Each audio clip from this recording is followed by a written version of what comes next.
She was standing in his kitchen like she belonged there, a woman he had never met, stirring something on his stove while his daughter laughed at the table like this was completely normal. Logan Pierce stood in the doorway, soaking wet from the rain, and couldn't move. Then she turned around, looked directly at him, and said, "I know about the wooden box, Logan, and I know what Claire never got to tell you." 6 years. He had spent 6 years making sure no one would ever say that name in his house again. Drop a like if you want to know what was inside that box, and leave a comment with the city you're watching from. I want to see how far this story travels. The rain came down hard that Tuesday evening, the kind that showed up without warning and turned the drive home into something miserable.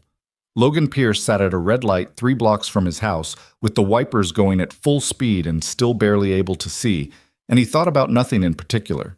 Just the chicken thighs he was pretty sure he had in the fridge, and whether Maisie had remembered to do her reading homework without being asked. She usually hadn't. She was 7, and homework ranked somewhere below drawing horses and arguing about what constituted a reasonable bedtime. He didn't blame her. He barely blamed himself anymore for letting things slide on the nights when he came home too tired to enforce rules about anything. The light changed. He turned left, pulled into the narrow driveway alongside the duplex on Crestwood Avenue, and sat in the car for a moment listening to the rain hammer the roof. The porch light was on. He could see the faint glow from the kitchen window. That part was normal. He'd set the lamp in the living room on a timer 2 years ago so he and Maisie would never come home to a dark house. But the kitchen light wasn't on a timer. Logan turned off the ignition and stared at the window for a second.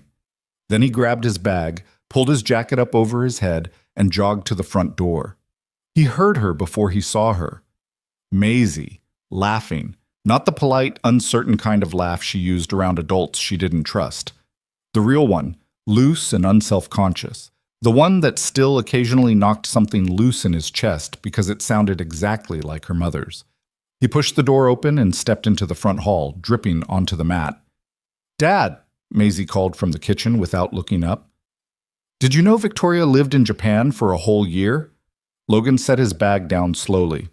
He walked to the kitchen doorway and stopped. A woman stood at his stove with her back to him, stirring something in the large pot he usually only took out for pasta. She was maybe 30, maybe a year or two either side of that, with dark hair pulled back in a loose knot and a cream-colored blazer draped over the back of one of his kitchen chairs like she'd decided it was a coat rack. She was wearing a gray blouse and dark slacks, and she moved around his kitchen with the casual ease of someone who had been in it before, which she had not, because Logan had never seen this woman in his life. Maisie was sitting at the table with an almost finished bowl of what looked like rice and vegetables in front of her, and she had the relaxed, slightly glassy expression of a kid who had already been thoroughly entertained for the last hour. "Hey," Logan said. His voice came out flat. The woman turned around. She was striking in a way that registered before he had time to process it. Dark eyes, sharp cheekbones. The kind of composed expression that came from spending a lot of time in rooms where other people were watching.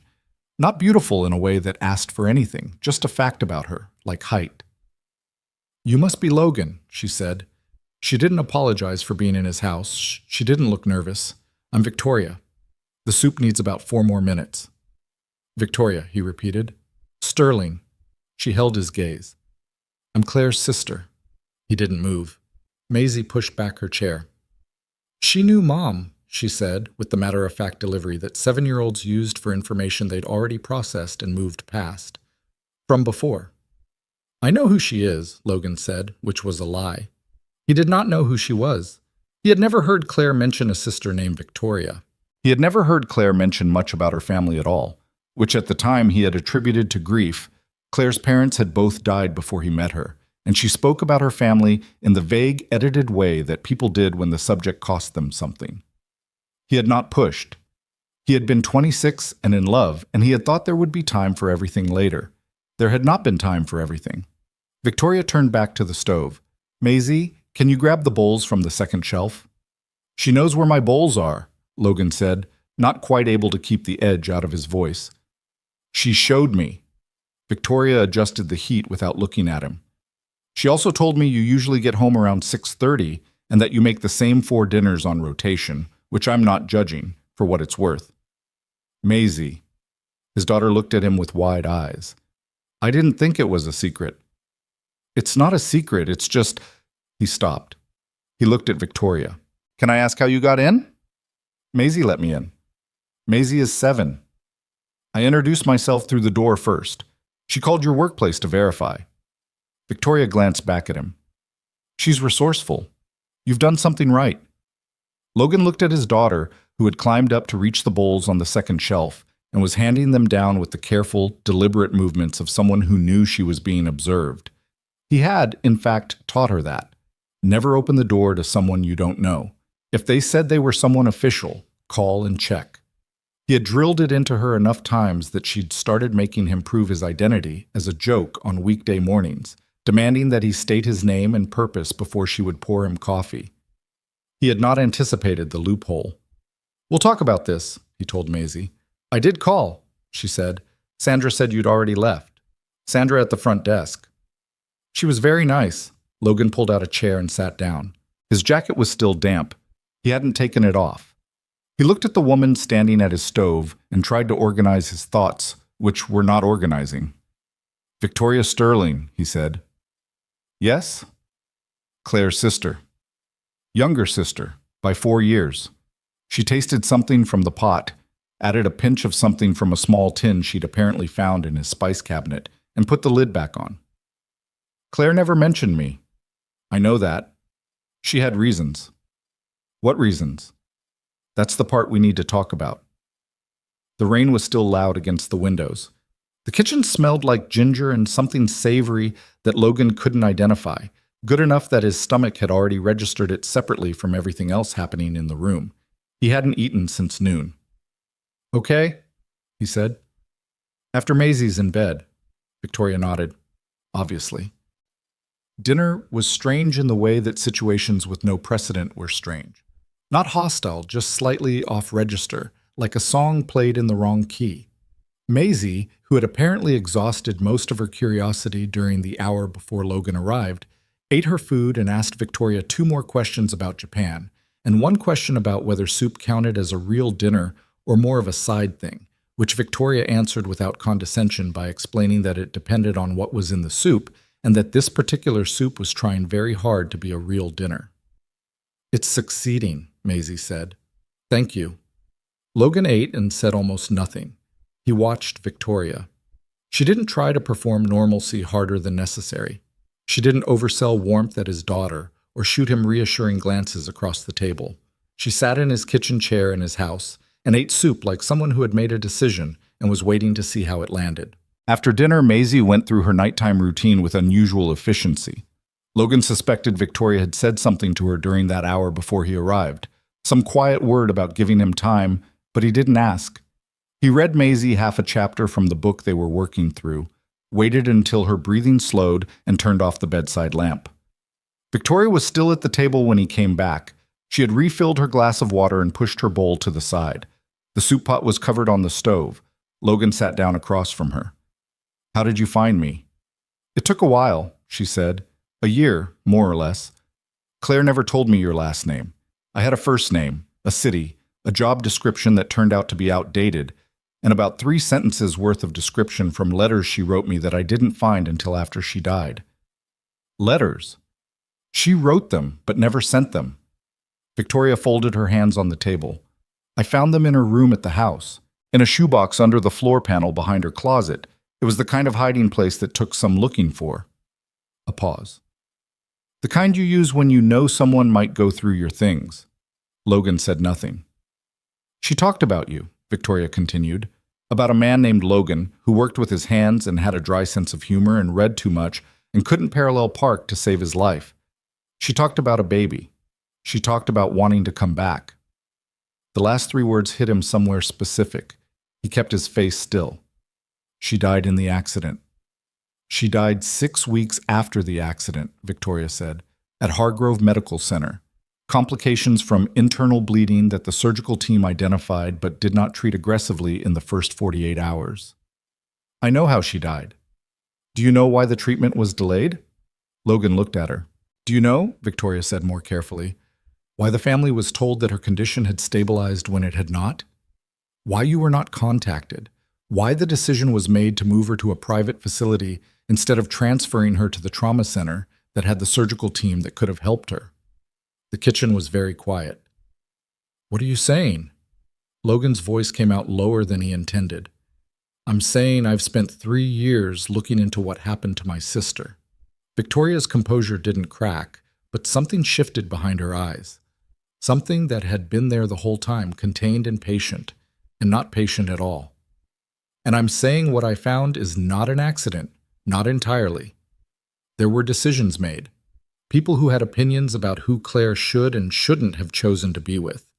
People with enough money and enough connection to make those opinions matter in ways that they should never have mattered." Logan stood up. He didn't intend to. His body just did it, the way it sometimes did when something hit too close to the center. He walked to the counter. He put his hands flat on it and stared at the backsplash. "You need to be very careful," he said, "about what you're telling me." "I know." "Because what you're describing—" He stopped. "That's not... People don't do that." "Some people do." Her voice was even. "When they have enough to lose and enough to protect, and when they've already decided the person they're protecting is the only one who matters. Claire mattered to me. She did not matter to the people in her family who saw her as a liability, and Logan Pierce as someone who had no business being attached to the Sterling name." He turned around. Victoria was looking at him steadily with the expression of someone who had anticipated this reaction and was not going to blink. "How much of this is documented?" he said.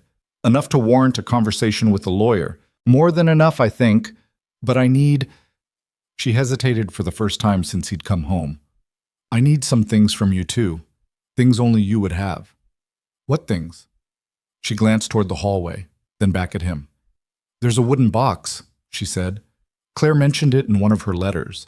She sent you something before the accident. She said she sent it to the address you'd been staying at because she didn't have another one. She was afraid the letter she mailed to the house might be intercepted, so she sent a separate package to you directly." Victoria held his gaze. "She said it had things inside that she wanted you to have. Things she didn't want to disappear." Logan stood very still.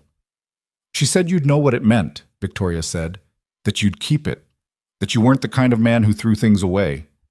He didn't answer. The box had arrived 10 days after the phone call that told him Claire was gone. He had been staying in the apartment above the mechanic's shop he'd been renting from a man named Roy, and the package had shown up with no return address and Claire's handwriting on the front. And he had stood in the parking lot in the cold and not been able to open it for 40 minutes. When he finally did, he had sat on the back stairs and looked at the contents without being able to look at them.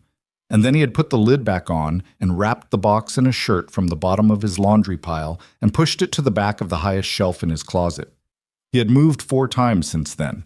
The box had come with him every time, still wrapped in the same shirt, still on the highest shelf available, still never opened again. "Where did you see it?" he asked. "Maisie," Victoria said. "She mentioned it when I was looking for a serving bowl. She said there was a box on the top shelf in your bedroom that had been there her whole life, and that her dad got quiet whenever she asked about it, so she didn't ask anymore." He exhaled slowly. "She told you that?" "She's 7, Victoria said. Not unkindly. She notices everything, and she's been trying to understand her dad for a long time. She doesn't fully know what the box means, but she knows it's connected to her mother somehow." A pause. "I think she's been waiting for someone to explain it." Logan rubbed the back of his neck. The rain was quieter now, or maybe he'd just stopped hearing it. "I need you to understand something," he said. "I have a daughter in the next room who has not had any reason to connect her mother's death to anything except an accident. She has been 7 years old for 4 months. She has a spelling test on Thursday. Her entire understanding of her own life is built on a version of events that, if what you're telling me is even partially true..." He stopped. His jaw was tight. "You understand what that means?" "Yes." "Do you?" "Logan?" Victoria's voice dropped, just slightly. "I lost my sister. I know what it cost you. I'm not here to blow your daughter's life up. I came because you deserve to know the truth, and because without you I can't prove it, and because..." She paused, and for the first time something cracked at the edge of her composure, something small and real. because you were the person Claire chose, and the people who took her from you should not get to keep winning. The word winning landed wrong and right at the same time, like a diagnosis you'd already suspected. Logan stood there for a moment, then he walked out of the kitchen and down the hall and into his bedroom. He opened the closet, reached up to the top shelf, and felt around until his fingers found the familiar weight of it through the shirt fabric. He stood there with the box in his hands. He didn't unwrap it, not yet. He carried it back to the kitchen and set it on the table between them. Victoria looked at it and didn't say anything. "I haven't opened it since the first time," Logan said. "I looked at what was inside once. Then I put it away." "You don't have to open it tonight." "I know." He sat down. The box sat between them, wrapped in an old gray t-shirt with a small bleach stain near the collar. Not what you'd imagine, if you were imagining. Just a box. Just a shirt. Just 6 years of not looking at it directly because some things, once you looked at them again, you couldn't put back. He looked at Victoria across the table. "Start at the beginning," he said. "Tell me everything." She did. Let's see. Victoria Sterling had grown up in the same house as Claire, but not really. 10 years was not a gap so much as a generation, and by the time Victoria was old enough to form real memories of her sister, Claire was already 18 and leaving. Their parents were dead by then. Their mother from an illness when Victoria was 3, their father from a sudden cardiac event the year Victoria started middle school, and what remained was the Sterling estate and the people who controlled it, which meant primarily their uncle, Declan Sterling, and his wife Pamela, and the small, self-contained world of money and expectation that they had curated around themselves like a greenhouse. Claire had escaped that world at 18 and spent the next decade building something that was entirely her own. A degree in environmental design. A job with a firm in Portland. The kind of independence that looked modest from the outside and had actually cost her something enormous. Because the Sterling money came with conditions, and Claire had chosen to walk away from most of it. Victoria had not had the same option. She had been 7 when Claire left, and 14 when their father died, and Declan had become her guardian by default. Not cruel, exactly. Not the cartoon version of an overbearing uncle, but specific in his expectations, clear about what the Sterling name meant and who they were not. "He didn't like the people Claire chose," Victoria said. "He thought she made poor decisions. Embarrassing ones was the word he used when he thought I wasn't listening. He thought her friends were the wrong kind of people.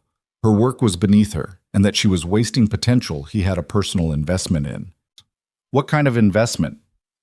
The Sterling family had controlling interest in 4 different commercial real estate ventures at the time. Declan managed all of them. He also had a working relationship with a family called the Hargroves. They were in property development and medical sector investment. She paused. "As in Hargrove Medical Center." Logan had been listening with his hands flat on the table. Now he was very still. "There was an arrangement," Victoria said.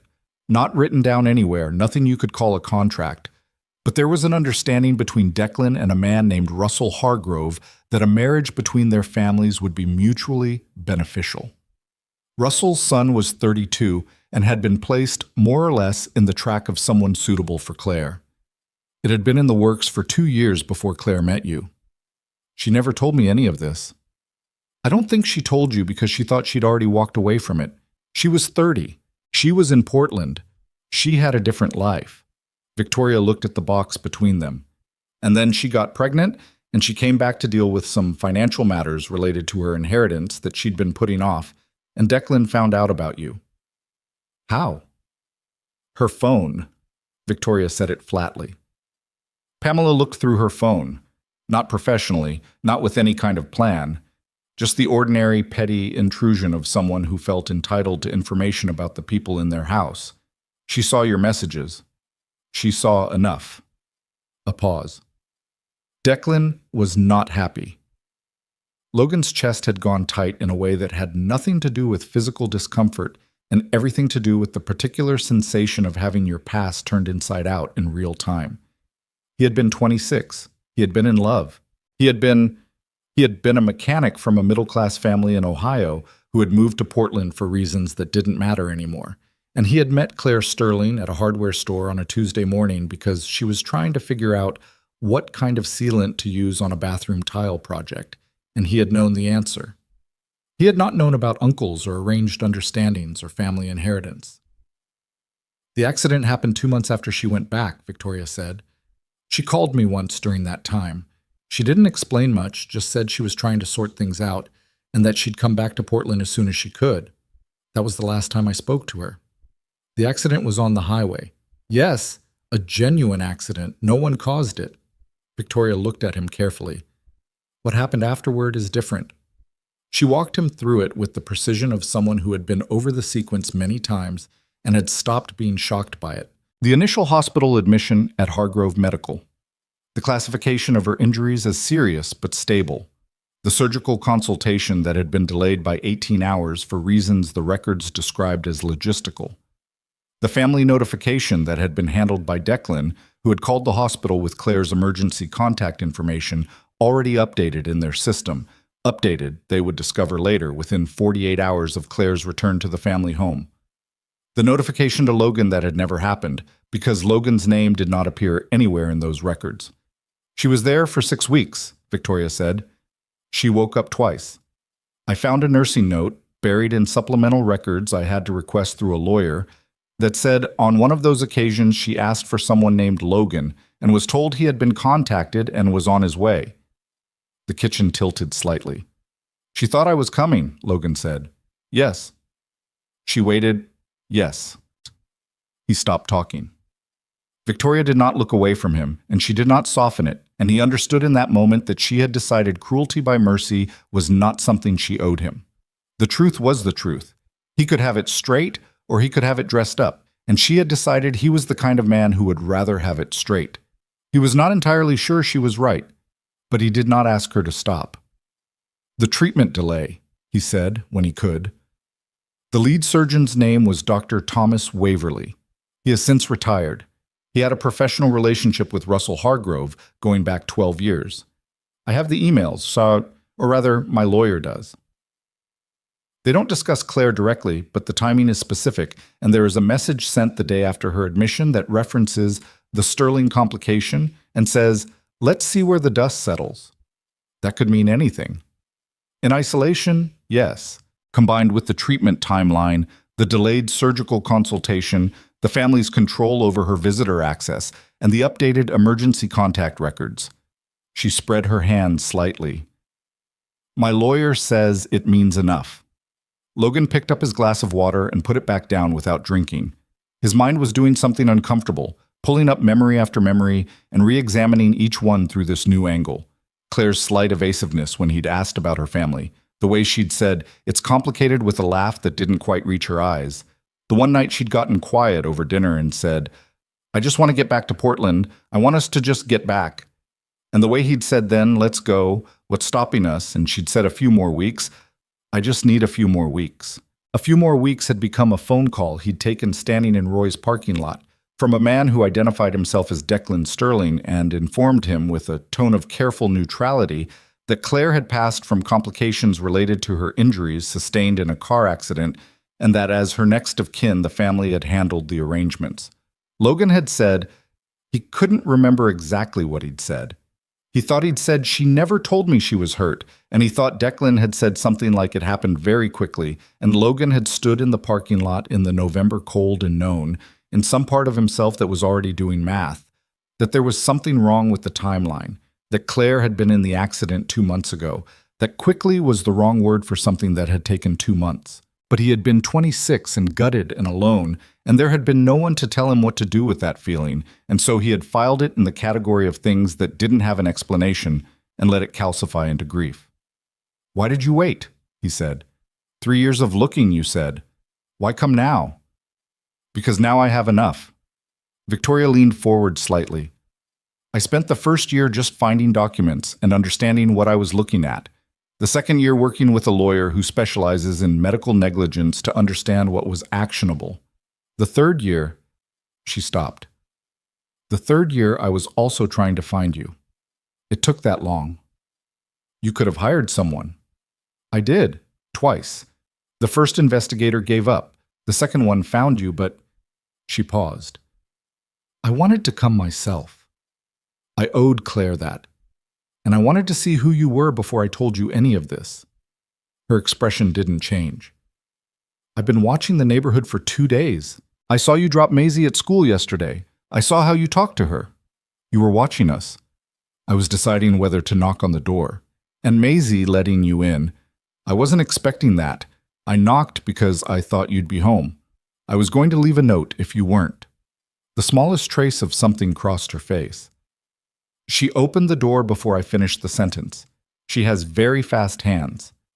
Despite everything, despite the entire impossible weight of the last 40 minutes, something in Logan's chest shifted in a way that was almost not funny, but something adjacent to it, the involuntary kind. She does, he said. Victoria looked at him, then at the box. I don't need to see what's inside, she said. I just needed to know it existed.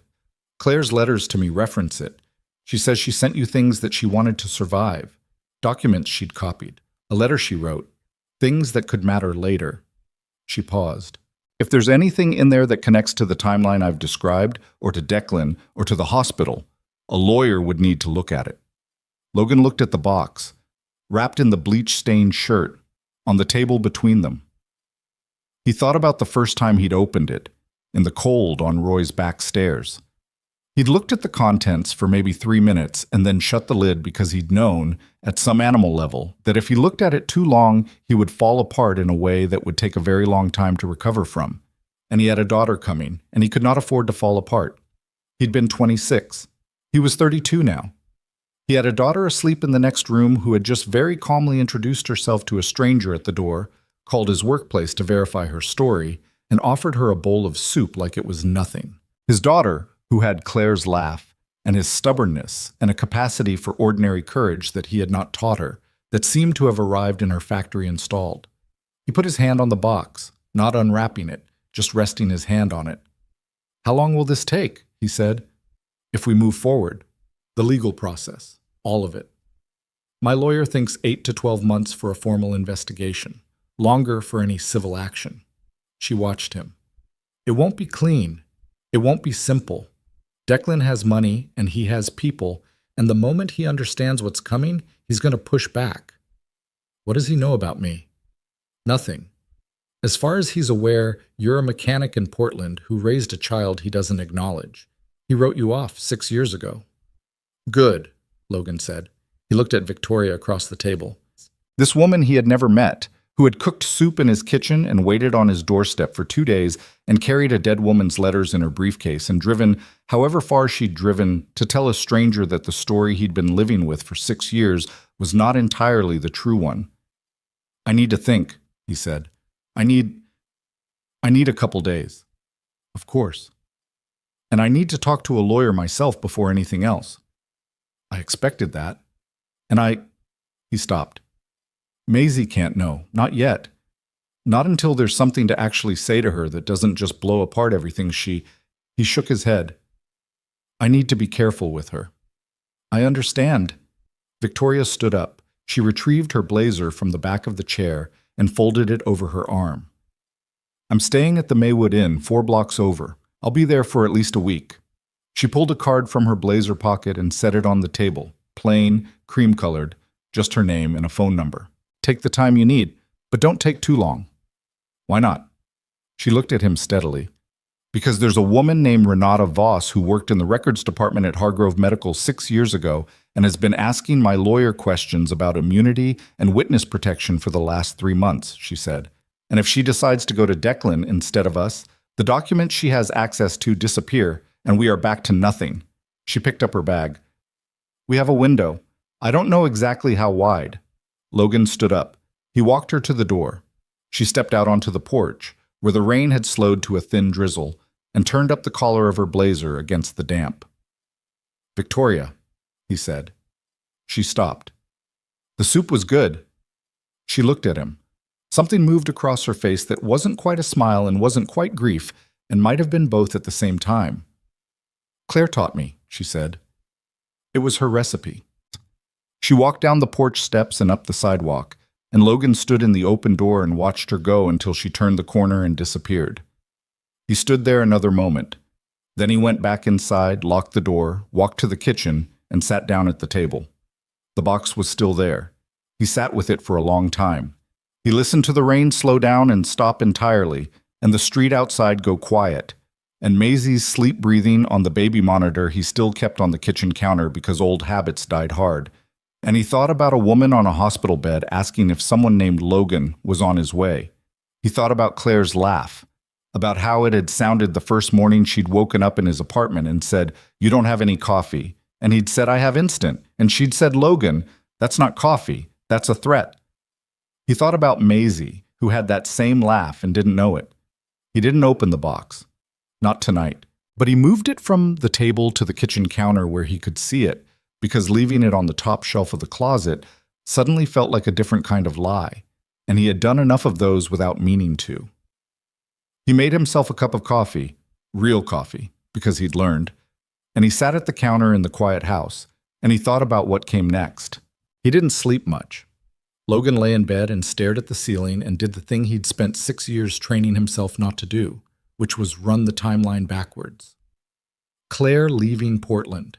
The 2 months of phone calls that had gotten shorter and more careful, Claire saying things like soon and just a little longer, and him reading that as complexity, as family obligation, as the particular friction of someone trying to untangle themselves from a world they'd left behind. He had not read it as fear. He had not read it as someone being quietly boxed in.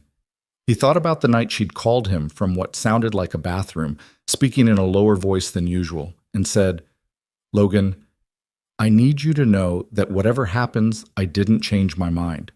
About us. About any of it." And he'd said, "Claire, what does that mean? What's going on?" And there had been a pause, and then she'd said nothing. "I'm just being dramatic. Forget it. How's the Hendersons' exhaust situation?" And he had let her redirect him. He had let her turn it into a joke because he hadn't known what to do with the version of the conversation that wasn't a joke. He turned over. The baby monitor on the nightstand relayed Maisie's breathing in its steady, unconscious rhythm. He thought about what Victoria had said. She asked for someone named Logan and was told he was on his way.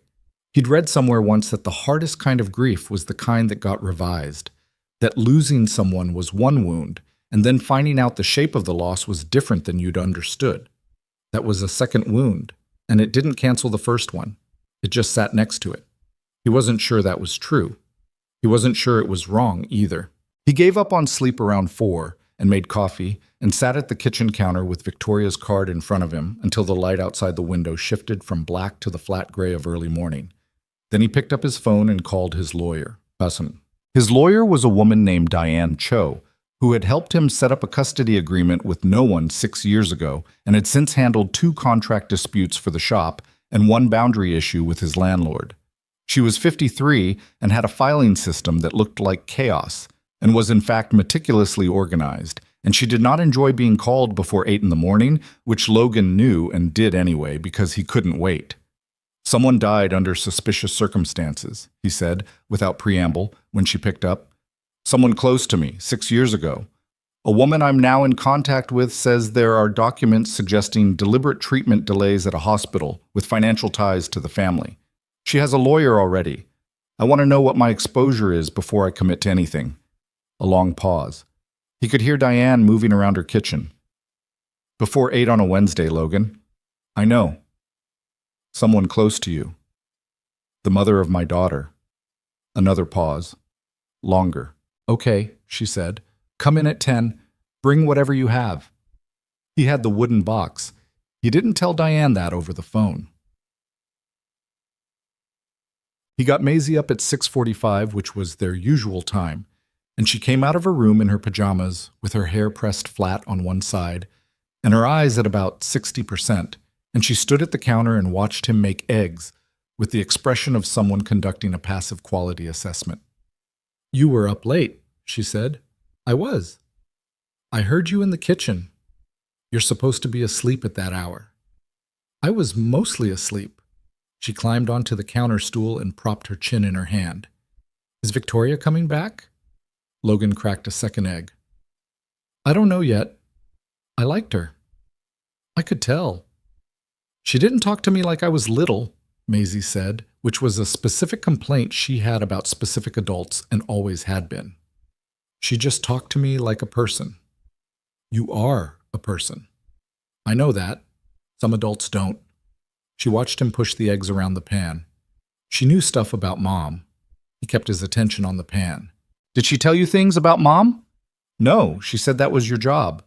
A pause. She said she knew Mom a long time ago and that Mom was brave. She didn't say anything else. Logan put the eggs on a plate and slid it across the counter. He stood on the other side and looked at his daughter, who was 7 years old and already knew that some adults were going to condescend to her and had developed an efficient system for identifying the ones who wouldn't. She picked up her fork and started eating, and he thought about what Victoria had said. She's been waiting for someone to explain it. And he thought about what he owed Maisie and what he owed himself and what the difference was between protecting someone and just avoiding the hard parts. Mom was brave, he said. That part's true. Maisie looked up at him. She didn't say anything. She just looked, the way she did sometimes when she was deciding if the moment was finished or not. It wasn't finished, but it wasn't the right time yet either. Eat your eggs, he said. We're leaving in 20 minutes. He dropped Maisie at school and drove directly to Diane's office, which was on the 4th floor of a building downtown that smelled like carpet cleaner and had an elevator that worked about 70% of the time. He took the stairs. He put the box on Diane's desk without unwrapping it. She looked at it. What's that?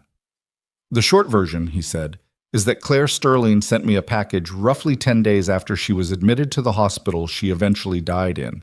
She hid it so her family wouldn't intercept it. I opened it once and didn't look at it closely, and I've kept it for 6 years. Diane sat down slowly. And the long version? He gave her the long version. He went through everything Victoria had told him in order as accurately as he could. Diane listened without interrupting, which was something she was good at. She had a yellow legal pad in front of her, and she wrote on it occasionally, but mostly she just listened, and by the time he finished, she had written maybe 12 words and underlined 3 of them. She looked at the box. Have you opened it since? Not yet. Open it now. He did. He unwrapped it slowly and set the shirt to one side and put the box on the desk between them and lifted the lid. It was smaller than memory had made it. Rectangular, maybe 10 inches long, the kind of plain wooden box you could buy at any craft store. Unfinished wood with a small clasp. Inside exactly as he'd left it 6 years ago. A folded envelope with his name on it in Claire's handwriting. Beneath that, a small stack of papers, folded and held together with a binder clip. A photograph, face down. A silver bracelet he recognized. And a USB drive in a small plastic sleeve. Diane leaned forward. Don't touch the papers yet. Can I? Yeah. She put on the reading glasses she kept on a cord around her neck and unfolded the top paper carefully. She read it. Then the second. Then the third. Logan watched her face. She didn't react dramatically. Diane Cho had 30 years of experience with things that should have been dramatic and mostly expressed her responses in a flattening of her expression rather than any escalation of it.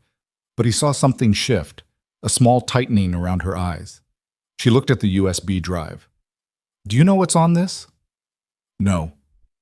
We need to find out. She didn't touch it. Logan, I want to be careful about how I describe what I'm looking at because I haven't verified any of it and because the woman who gave you this information has her own interests in how this goes, but she took off her reading glasses and held them in one hand.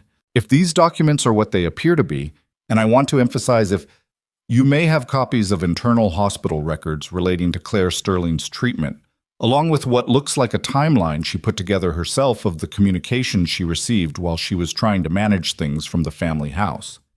She was organized, Diane said, not without respect. She knew something might happen. Logan looked at the folded envelope with his name on it, Claire's handwriting, which he had not seen in 6 years. Round at the tops, slightly left-leaning, the L with its particular loop. The letter, he said. Read it at home, Diane said, not unkindly. Not here. He nodded. I need to talk to this Victoria Sterling myself, Diane said. And I need to talk to her lawyer.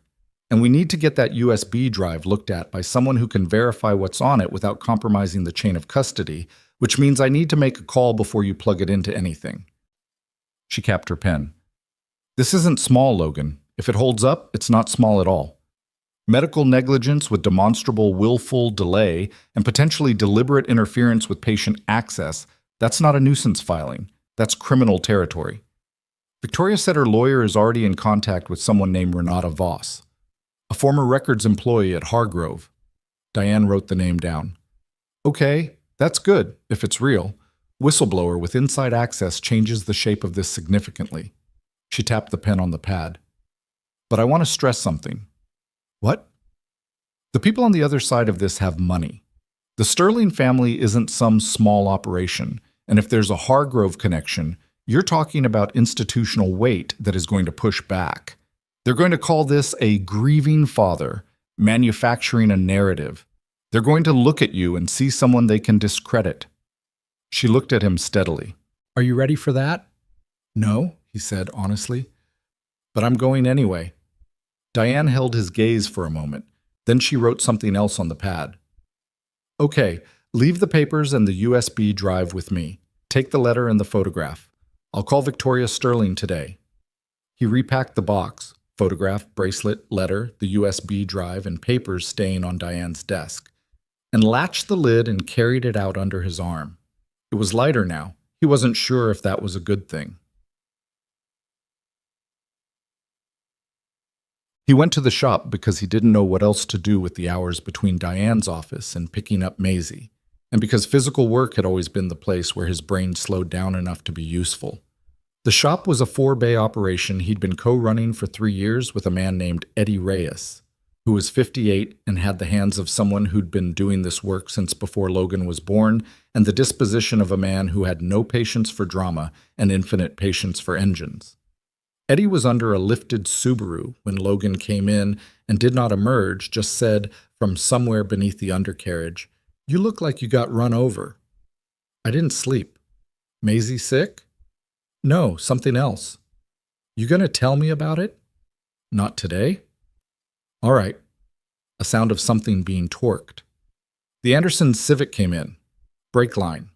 Logan put his jacket on the hook and pulled on his work shirt. "I'll take it." He worked through the morning. The familiar rhythm of it, the specific weight of tools, the logic of a mechanical system being followed backward to the source of a problem, the way an engine told you what was wrong if you knew how to listen. It didn't fix anything, but it put a temporary floor under the churning. He replaced the brake line and rotated the tires on a pickup and started a diagnostic on a sedan whose owner had described the noise it was making with a series of sound effects that had been more enthusiastic than accurate. He found the problem anyway. Around noon, he sat on the shop's back step with a sandwich he didn't particularly want and his phone, and he looked at Victoria's card. He called the number. She picked up on the second ring. "Logan? My lawyer wants to talk to you. And your lawyer." He peeled back the bread and looked at what was inside, then put it back. She looked at the papers from the box. She thinks they're significant. "What about the USB drive?" "She's having someone verify what's on it." She said chain of custody. "Right. That's right." A pause. "How are you doing?" He found the directness of the question slightly disarming. Not how are things going or are you okay, which were social formulas. Just how are you doing, as if she actually wanted the information. "I'm working," he said. "It helps." "Claire said that about you," Victoria said, "that when something was wrong, you fixed things with your hands. She said you rebuilt an entire section of her apartment once when you were upset about something and wouldn't tell her what." He stared at the alley behind the shop for a moment. There was a cat sitting on a dumpster lid looking at him with complete indifference. "The water heater connection was bad," he said. "She said you didn't stop until 3 in the morning." "It was a bad connection." Victoria was quiet for a second. Then, almost as if she hadn't meant to say it, "She talked about you like you were the sanest person she'd ever known." Logan didn't answer. "I'll send you my lawyer's contact information," Victoria said, back to her regular register. "His name is Marcus Webb. He's been on this for 18 months. He's careful." "Good." "And Logan, the woman I mentioned last night, Renata Voss. Marcus spoke to her again yesterday. She's ready to cooperate, but she's scared. She has a condition." "What condition?" "She wants immunity confirmed before she hands over anything, which means we need a formal investigation opened before she'll commit. which means we need someone official to look at what we have and decide it's enough to proceed. She paused. The documents in Claire's box, if they're what we think they are, might be the thing that tips it. How long? Weeks, not months. Marcus has a contact at the state medical board with jurisdiction over Hargrove Medical. If the documents check out, he can move quickly. She stopped. Quickly for legal timelines. I want to be honest about what that means. I've been patient for 6 years, Logan said. I can manage a few more weeks. He finished the call and sat on the step for another minute. The cat on the dumpster got up, stretched with complete self-satisfaction, and jumped out of sight. He thought about going back inside. Then he thought about the envelope in his jacket pocket, which he'd been not thinking about all morning with the focused effort of someone very deliberately not looking at a thing. He took it out. His name in Claire's handwriting, Logan. The L with the loop. The envelope had been sealed and he had never opened it, 6 years ago on Roy's back stairs. He'd only looked at the papers and the photograph and put the lid back on. The envelope he'd left sealed. He couldn't have said why exactly. Maybe because a letter was more direct than documents. Documents you could hold at some distance. A letter was someone talking to you. He turned it over, still sealed. He put it back in his pocket. Not here, Diane had said. She was right. Not here. He picked up Maisie at 3, and she talked the whole way home about a disagreement she'd had with her friend Priya about whether a certain tree on the school playground was climbable or not. And Logan listened and made the appropriate sounds and thought about almost nothing except how she gestured when she talked. The specific animation of it, her hands going in the same direction as her sentences, and how Claire had done exactly that, and how he had never told Maisie that because it had always felt like a thing he needed to protect. Not from her, but for himself. At dinner, he asked her what she remembered about Victoria. She had good posture, Maisie said, which was not the answer he'd been expecting, like she was used to people looking at her. That's a specific observation. She wasn't uncomfortable, Maisie said, poking at her rice. Some people sit like they're waiting for you to say something mean. She didn't. Logan looked at his daughter. Where'd you get that from? He said. Maisie shrugged. I just noticed. He thought about what Victoria had said. She notices everything. He thought about raising a kid alone and wondering constantly if you were doing it right, if the gaps were showing, if the things you couldn't give her were going to leave marks. And then your kid sat across from you at dinner and said something like that, and you thought, maybe some of it was okay. She might come by again, he said. Victoria. Maisie didn't look up. Is it about Mom? Yes. A pause. Are you going to tell me? When I know more. I promise. She considered this. Okay, she said, which was not fine and not whatever, but a specific, provisioned acceptance of terms. She had learned that from him. He recognized it clearly, which was both gratifying and slightly chastening. After dinner, after Maisie was asleep, Logan sat at the kitchen table. He put the wooden box in front of him. He looked at the envelope. Then he opened it. The letter was 3 pages, handwritten, dated 2 weeks before the accident. Not after. Before. Which meant she had written it knowing something was coming. Knowing it before she'd known exactly what shape it would take. He read it slowly. She wrote the way she talked. Not formally, not like someone composing a document, but like someone sitting across a table from you, pausing to think, changing direction mid-paragraph when a better word came to her. She wrote about the apartment. She wrote about the project she'd been in the middle of when she'd had to come back, the client she was going to have to apologize to for the delay. She wrote about a morning she remembered, specific and small, when he'd made her coffee wrong and she'd complained about it, and he'd made her a second cup, and it was the same, and she'd drunk it anyway. She wrote, I keep thinking about that. I don't know why. I think it's just that it was such a normal, stupid morning, and I want to live inside that morning for about 100 years. He stopped reading for a moment. Then he kept going. She wrote about the family, about Declan and Pamela, and the pressure that had started the moment she'd arrived. The comments, the suggestions, the quiet insistence that she was making a mistake, and that mistakes had a way of catching up to you. She wrote, I know something is wrong. I don't know exactly what shape it is yet, but I know enough to know that I want these things to be with you, and not here. If something happens, There are people who will want this history to disappear. I'm not letting it disappear. She wrote, I talked to a lawyer here last week. The documents I'm sending, keep them. Don't throw them away. I know you don't throw things away. She wrote, near the end, tell her I'm sorry I missed it. Tell her I wanted everything for her. Tell her she comes from people who loved each other before they loved anything else. And that is not nothing. That is actually a lot. Logan set the letter down on the table. He put both hands flat on the surface and breathed slowly.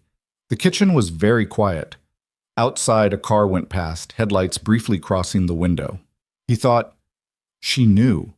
She had known or suspected, and she had done the only thing she could think to do, which was document it and send it to the one person she trusted not to lose it. He thought about being 26 and standing in a parking lot getting a phone call and not knowing how to do anything except grieve. He thought about Maisie, asleep in the next room, who had never read this letter and had the right to. Not yet, but someday. He folded the letter carefully and put it back in the envelope and put the envelope in the box and closed the lid. Then he picked up his phone and texted Victoria.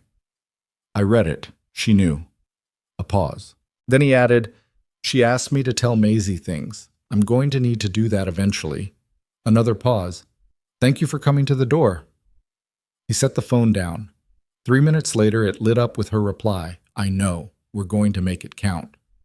He left the box on the kitchen counter, visible, where he could see it. Then he went to bed, and this time, exhausted and emptied and somehow steadier than he'd been in years, he slept. The USB drive contained 47 files. Diane called him on Friday morning to tell him that, her voice carrying the particular flatness she used when something had exceeded what she'd been prepared for.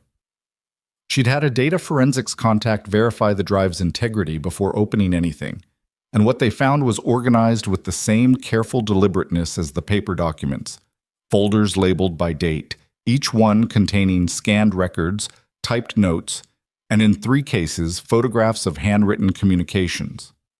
She built a case file, Diane said. Before the accident, she was building a case file against her own family. Logan was standing in the shop parking lot. Eddie had looked at him twice already that morning and said nothing, which was Eddie's version of concern. What's in it? Logan said. Financial correspondence between Declan Sterling and Russell Hargrove going back 4 years before Claire's death. Internal emails from Hargrove Medical that reference her case, not by name, but by a patient number that Marcus Webb's team has already cross-referenced to her admission records. Meeting notes from what looks like a family attorney discussing the terms of Claire's inheritance and the conditions attached to it. Diane paused. And a document Claire appears to have drafted herself. A timeline of events from the 2 months she spent at the Sterling house. Names, dates, conversations, written like a legal statement. She was preparing to file something. That's what it looks like. She had a lawyer, Logan. She'd already made contact. The lawyer's name is in the file. A woman named Carol Fitch, who practiced family and estate law in the city. Marcus Webb is trying to reach her now. Logan leaned against the shop wall. The morning was cold and clear, the kind of fall day that was technically beautiful and mostly just made you tired. Is it enough? He said. It's not nothing. The question of whether it's enough depends on what the state medical board decides to do with it, and that's not a question I can answer yet. She paused again. Marcus wants to meet. All of us. You, me, him, Victoria. He thinks we're close to having what we need to go to the board formally. When? Monday. His office. I'll be there. He ended the call and stood there another minute. Then he went back inside and got under the Subaru that had come in that morning and worked in silence until Eddie appeared at the edge of the lift and said, without preamble, "You going to tell me what's going on, or are we doing this indefinitely?" Logan set down his wrench. Indefinitely was my preference. Yeah, I figured. Eddie crouched down, which he did slowly now because of his knees. You've been dropping tools all morning. You don't drop tools. Logan looked at the undercarriage above him. Something came up, related to Maisie's mom. A pause. Eddie knew the basic shape of it. Claire, the accident, the raising of a kid alone. He'd never pushed on the details. He pushed on nothing, generally, which was one of the reasons they had managed to share 4 bays and a business for 3 years without a serious disagreement. You need time? Eddie said. I need Monday off. Done. He straightened up with a grunt. You need anything else? You tell me. I will. He didn't, but it was the right thing to say. The weekend was its own kind of endurance. Logan took Maisie to her Saturday morning art class, which she'd been doing for 2 years. A 2-hour session in a church rec room, not for any reason connected to the church, just the cheapest available space, run by a retired art teacher named Mrs. Okafor, who was 71 and had the energy of someone 30 years younger and no patience for half effort. Maisie loved her. Logan sat in the car in the parking lot for the first hour, reading nothing on his phone, then went and got coffee and came back. Victoria texted him at 10:30. Marcus confirmed Monday at 2, his office on Carver Street. Does that work? He typed back, yes, a minute later. How are you holding up? He stared at the question, then, Maisie's at art class. I'm in a parking lot. That's not what I asked. He looked out the windshield at the rec center entrance. I keep thinking about the timeline. 2 months. She was alive for 2 months and I didn't know. A longer pause this time. Then, I know. Me too. He put his phone in his pocket and didn't look at it again until Maisie came out at noon with a painting of what she described as a horse, but which had, Logan noted privately, a somewhat flexible relationship with equine anatomy. He told her it was good. She told him it wasn't her best work, but she'd been experimenting with color, which was a thing Mrs. Okafor had encouraged, which Logan thought showed wisdom on Mrs. Okafor's part. On Sunday afternoon, while Maisie was at Priya's house, Logan sat at the kitchen table and read Claire's timeline document. He'd asked Diane to send him a copy, and she had, after a pause that communicated her feelings about that without saying them. He read it twice. Claire had written it in the 3rd week of her time at the Sterling house, updating it as things happened. It started with small things. A comment from Declan about Logan's profession, a suggestion from Pamela that she think carefully about her situation, a phone call she'd overheard between Declan and someone she didn't identify, in which her name came up alongside a phrase she'd written as the existing arrangement with Russell. It progressed to direct confrontations. Declan telling her that her inheritance, which was still partially tied up in conditions she'd never fully resolved after her father's death, could be made very complicated if she made decisions he considered irresponsible. Pamela telling her that the Hargrove family had been waiting patiently and that patience was not infinite. Then the accident, the highway, the other car running the light, then the hospital. Claire had written 3 entries from the hospital. He didn't know how. She'd managed it somehow, in the spaces between. The last one was dated 4 days before she died and was only 2 sentences. They told me Logan is coming. I'm going to hold on to that. Logan closed the document. He sat at the kitchen table for a long time. He thought about the kind of person who, injured and hospitalized and being managed by the people around her, had still found a way to keep notes. He thought about stubbornness and clarity and the very specific kind of love that made you want to document things so the record would survive even if you didn't. He thought, she was braver than I knew. Then, she was braver than she had to be because the people around her forced her to be. That second thought had an edge to it that was different from grief. Harder. More directed. He thought that was probably what it felt like when grief started turning into something that had a purpose. Marcus Webb's office was on the 3rd floor of a building on Carver Street that was tidier than Diane's and had a receptionist who offered them water with an efficiency that suggested this was not a small operation. Webb himself was 50, compact, with the kind of focused attention that Logan recognized as professional rather than personal. Not warm, exactly, but interested in the specific way of someone who found problems genuinely engaging. He shook Logan's hand and said, "Thank you for coming. I know this isn't easy." "Let's just get into it," Logan said, which made Webb nod once, as if he approved of the approach. They sat around a conference table, Webb, Diane, Victoria, Logan, and a younger associate of Webb's named Simone, who had a laptop open and took notes throughout with the fluid speed of someone who had done this many times. Webb had printed copies of a summary document in front of each of them. Logan looked at his without picking it up. "I want to start with where we are," Webb said, "because I think it's important that everyone in this room has a clear-eyed view of both what we have and what we don't have yet." He tapped the edge of his document. We have the contents of Claire Sterling's drive, which Simone and I have spent the weekend going through in detail. We have the paper documents from the same source. We have 3 years of investigative work on Victoria's side, including financial records establishing the Hargrove-Sterling relationship and the communication chain between Declan Sterling and Russell Hargrove during the period of Claire's hospitalization. He paused. And as of Friday evening, we have a signed cooperation agreement from Renata Voss. Victoria looked up. She hadn't known that part. She agreed, Logan said. She agreed. Immunity is still being negotiated formally, but she's committed to cooperating with the state medical board investigation. She has copies of internal scheduling records from Hargrove Medical covering the 48 hours after Claire's admission. She has a memo, an actual physical memo, which she kept, from Thomas Waverly to the surgical department head that references a request to defer intervention on a specific case pending family consultation. Webb let that sit for a moment. He didn't name the case, but the date matches, and the patient number matches the one on Claire's admission records. The room was quiet. Logan felt something shift in his chest. Not relief, not exactly, more like the particular feeling of a thing that had been suspended for a very long time finally touching ground. That's it, Diane said. That's the piece. It's significant, Webb said. It's not a confession. It's circumstantial in a strict legal sense. But it is one more link in a chain that is becoming difficult to explain in any way that doesn't involve deliberate interference. He looked at Logan. The question is what we do with it. We take it to the board, Victoria said. Yes, but I want to prepare everyone for what that looks like. He folded his hands on the table. This is not a criminal proceeding.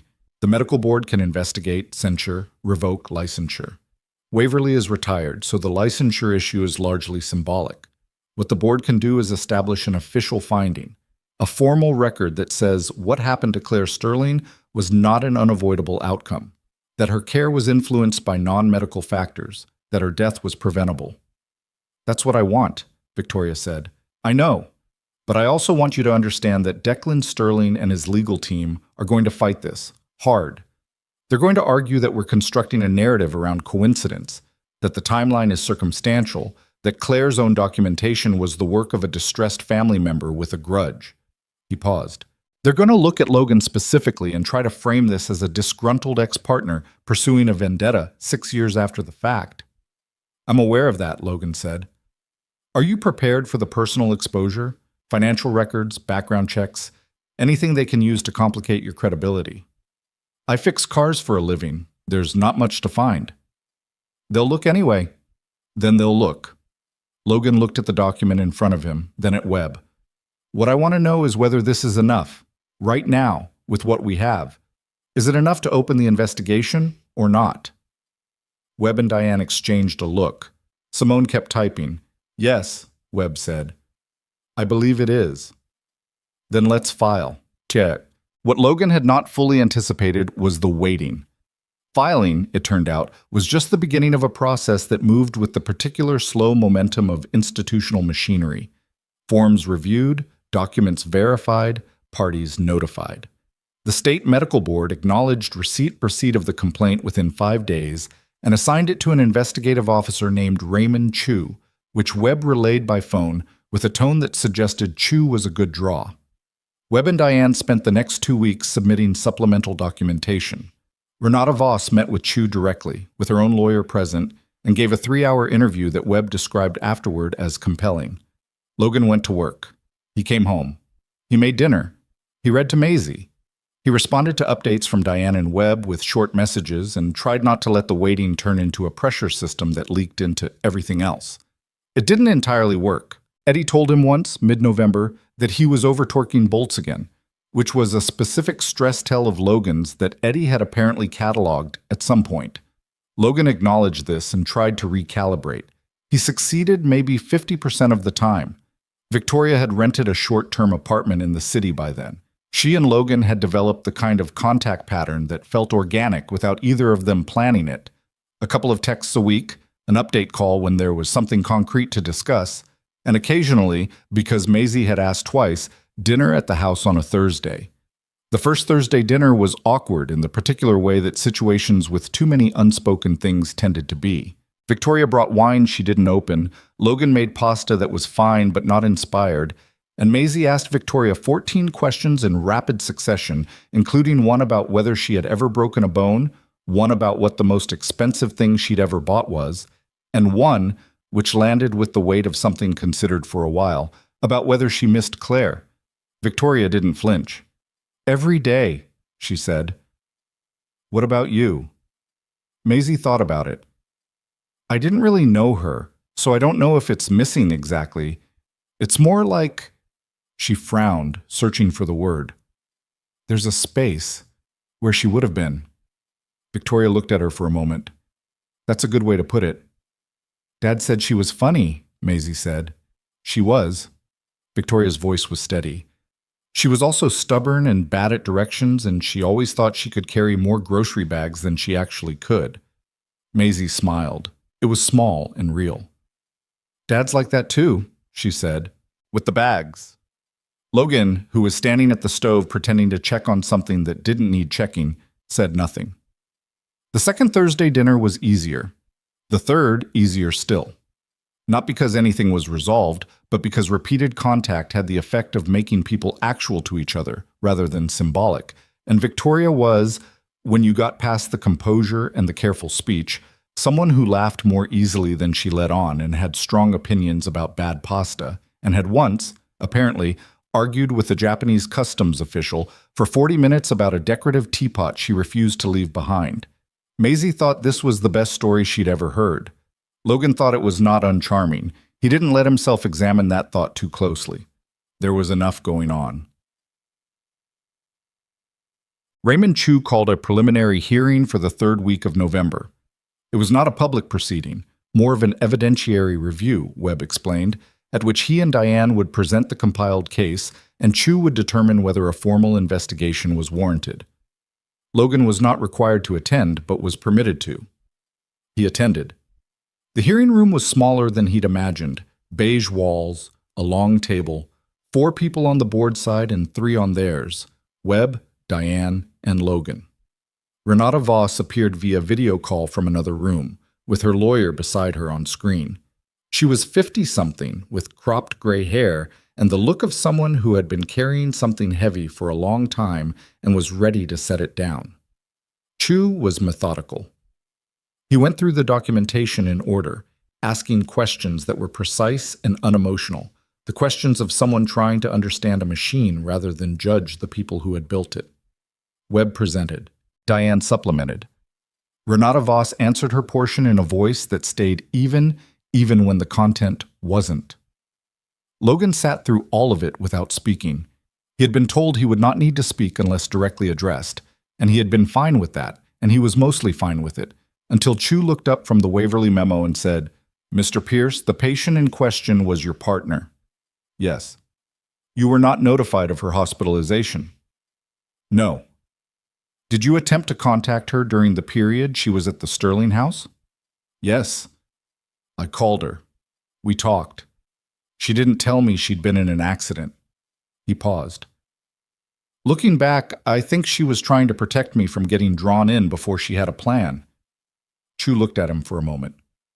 "Did she seem afraid to you?" Logan thought about the phone call from the bathroom. "I need you to know that whatever happens, I didn't change my mind."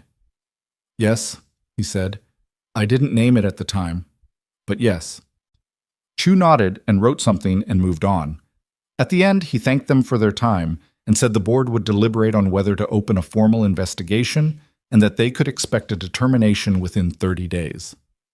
30 days. Logan drove home in the early dark of a November evening and thought about 30 days stacked on top of 6 years, and how time did its strange math on grief. Some of it sharp, and some of it dull, and some of it suddenly, unexpectedly present again the moment you started pulling on threads. He got home before Maisie's sitter left, paid her, listened to a brief report about homework and dinner, and then went into Maisie's room where she was doing a drawing at her desk with her tongue slightly out the way she did when she was concentrating. "How'd it go?" she said, without looking up. She knew there had been a meeting.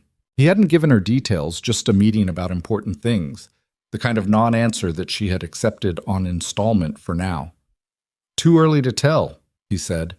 She glanced up. She looked at him for a moment with those dark eyes that had Claire's shape and something else in them that was purely her own, something that had been there since she was 2 weeks old, and he'd stayed up all night because she wouldn't stop crying, and he'd been terrified, and the terror had rearranged itself somewhere around 4 in the morning into something that felt like being permanently anchored to another person. "You okay?" she said.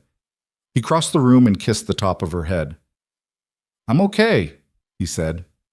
"Finish your drawing." She went back to it. He stood there for a moment. Then he went to the kitchen and called Victoria. She picked up on the first ring this time. "How was it?" "Chu is thorough," he said. 30 days for the determination. That's fast for them. Webb thought so too. He leaned against the counter. The wooden box was still there, where it had been for weeks now, just a normal object on a kitchen counter, which was something he had not expected to be possible, and was. He asked if she seemed afraid. Victoria was quiet. "I said yes," Logan said. "I said I didn't name it at the time." He stopped. I should have pushed harder when she said the things she said." "You were 26, Victoria said. "You didn't know what you were dealing with." "Neither did she." "No, but she knew more than you did, and she still couldn't stop it." A pause. "That's not on you." "I know," he said, and he meant it, mostly. The mosty being something he was working on and would probably keep working on for a while. "I know." They stayed on the line for a moment without speaking. Outside, the wind had picked up and was moving through the tree at the edge of the yard, the old oak that dropped leaves in the gutter every fall and that he had climbed once 2 years ago to retrieve a frisbee Maisie had thrown at an optimistic angle. "My uncle knows," Victoria said. "Someone told him. I don't know who, a mutual contact probably, or someone at the board who shouldn't have said anything. His lawyer called Marcus this afternoon." Logan straightened. "What did they say?" The word they used was unfounded, that the documents were fabricated or misrepresented and that they would demonstrate that if necessary.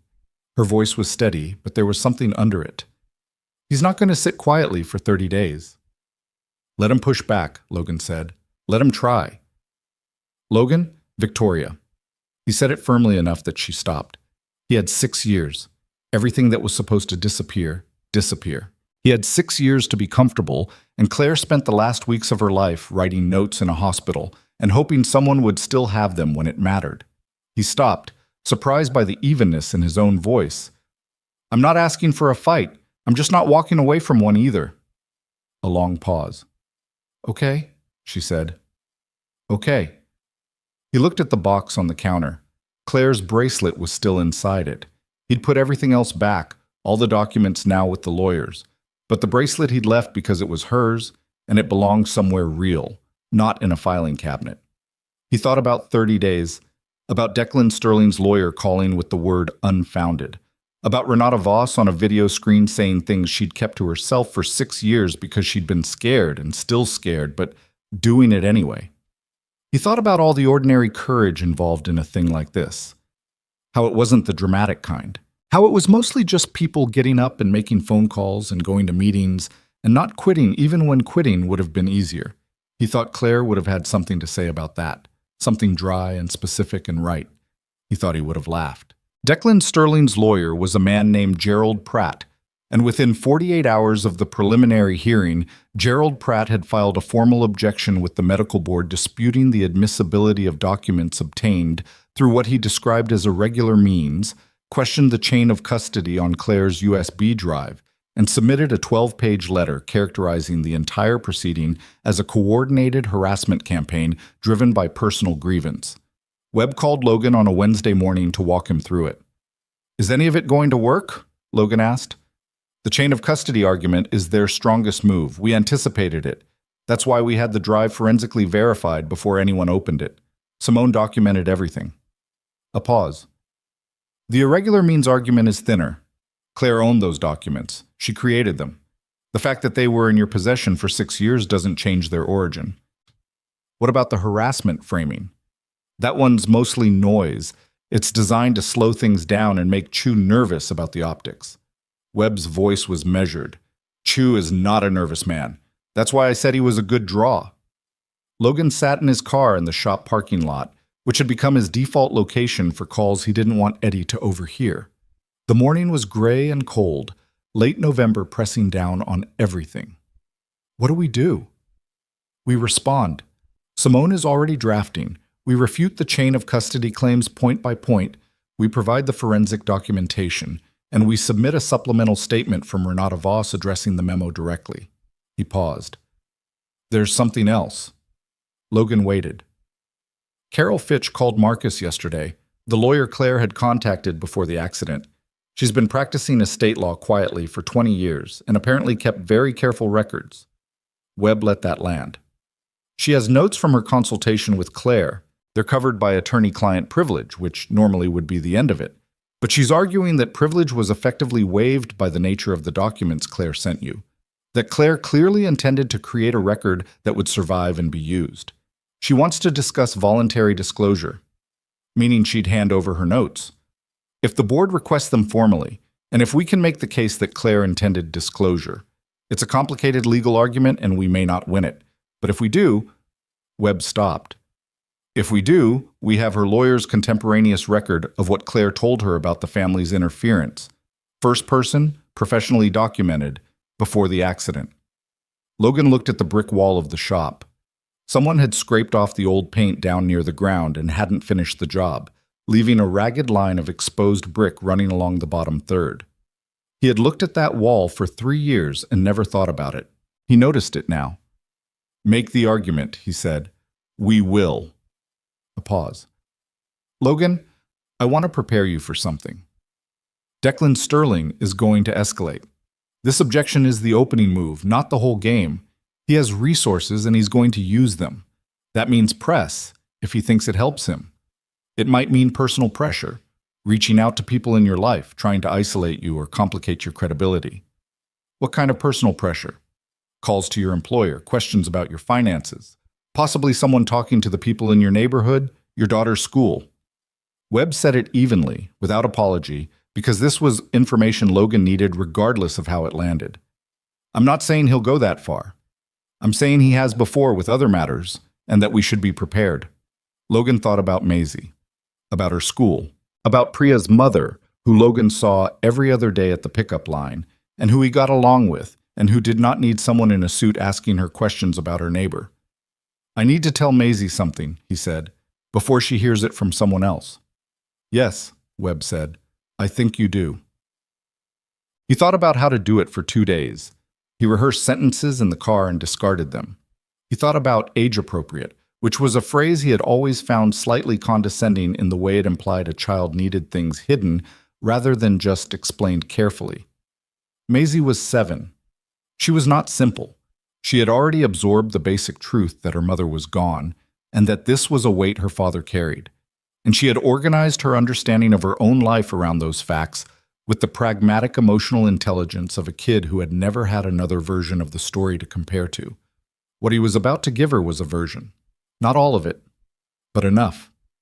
He told her on a Friday night, after dinner, when the week was done and there was no school the next day and no reason to be anywhere. He sat on the couch and she sat beside him, and he did not frame it or introduce it, just started talking. He told her that her mother had been sick in a hospital for a while before she died, and that Logan hadn't known, and that he was only finding that out now. He told her that some people had made decisions they shouldn't have made, decisions that might have affected how well her mother was taken care of. He told her that he and Victoria and some lawyers were working to make sure that was officially recognized, that there would be a record that said it wasn't right. Maisie listened with her knees pulled up to her chest and her expression doing the thing it did when she was processing something significant. Very still, a slight narrowing of her eyes, like she was reading something printed at a small size. When he finished, she was quiet for a moment. Did they do it on purpose? She said. Logan had expected a different question first. Some of it, yes. Some people made deliberate decisions that they shouldn't have. Why? Because they didn't think I was the right kind of person for your mom to be with. And they had enough money and enough connections to act on that opinion. Maisie thought about this. That's really stupid, she said. Yes. And mean. Yes. She unfolded her legs and leaned sideways against him, her shoulder against his arm, the way she did when she was tired or thinking hard or both. Does Victoria know all of this? Victoria is the one who figured most of it out. Is that why she came? Yes. Maisie was quiet again. Outside, a car went past. The radiator in the corner of the living room clicked in its familiar rhythm. Mom knew something bad was happening, Maisie said. It wasn't a question exactly. She suspected. She was trying to protect herself. And us. But she couldn't. No. Maisie leaned a little harder against his arm. He put his arm around her. She was small and warm, and her hair smelled like the apple shampoo she'd been using since she was 4, because she had rejected every other option on grounds that were never fully articulated. Is it going to be okay? She said. He thought about the true answer, which was complicated and uncertain, and involved 30-day timelines and lawyers filing objections, and a retired doctor and a woman named Renata Voss, who had kept a memo for 6 years out of guilt or caution, or some combination that probably didn't even have a clean name. I think so, he said. I don't know exactly how or when, but I think so. Okay, she said. They sat like that for a while. The radiator clicked. The car sounds on the street came and went. Dad? She said, eventually. Yeah. Can we get a dog? He exhaled for, not a laugh, but the shape of one. That's completely unrelated to everything we just talked about. I know. I've been waiting for a good moment. The answer is still no. For now? For now, he said, which was different from no, and she knew it, and she settled more comfortably against his side.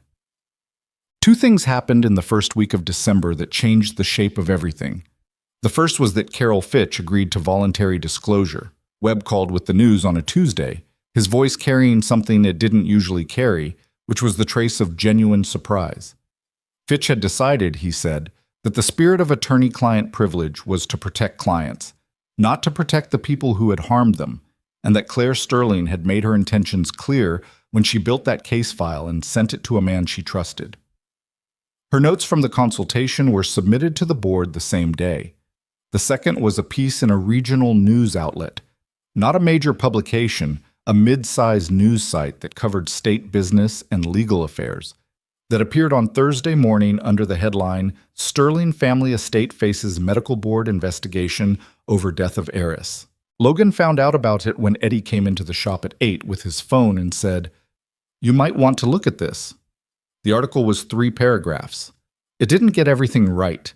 It described Logan as Claire's estranged partner, which was wrong in the specific way that secondhand information usually was. And it mentioned Declan Sterling by name while being careful to note he had not been formally charged with anything. What it got right was the essential structure. The investigation, the alleged treatment delay, the documents. Where did this come from? Logan asked Webb when he called. Pratt, Webb said with a certainty that suggested he'd already figured it. Declan's lawyer. They leaked it hoping to get ahead of the story and control the framing. Estranged partner, unverified documents, investigation ongoing. That's their language in the article, if you read closely. It's going to bring more attention. Yes. Which cuts both ways. If we were still trying to quietly establish the investigation, this would be a problem, but we already have the investigation. A pause. It might actually push Chu to move faster. Nobody at the board wants to look like they're slow-walking something that's in the press. Logan looked at the article on his phone. Sterling Family Estate. A photograph of a large house he'd never seen, which must have been the Sterling property. He looked at it for a moment. The kind of old, heavy-looking architecture that said money going back several generations. The kind of building that had been designed to communicate permanence. He thought about a woman sitting in a bathroom in that house, calling him in a low voice, telling him she hadn't changed her mind.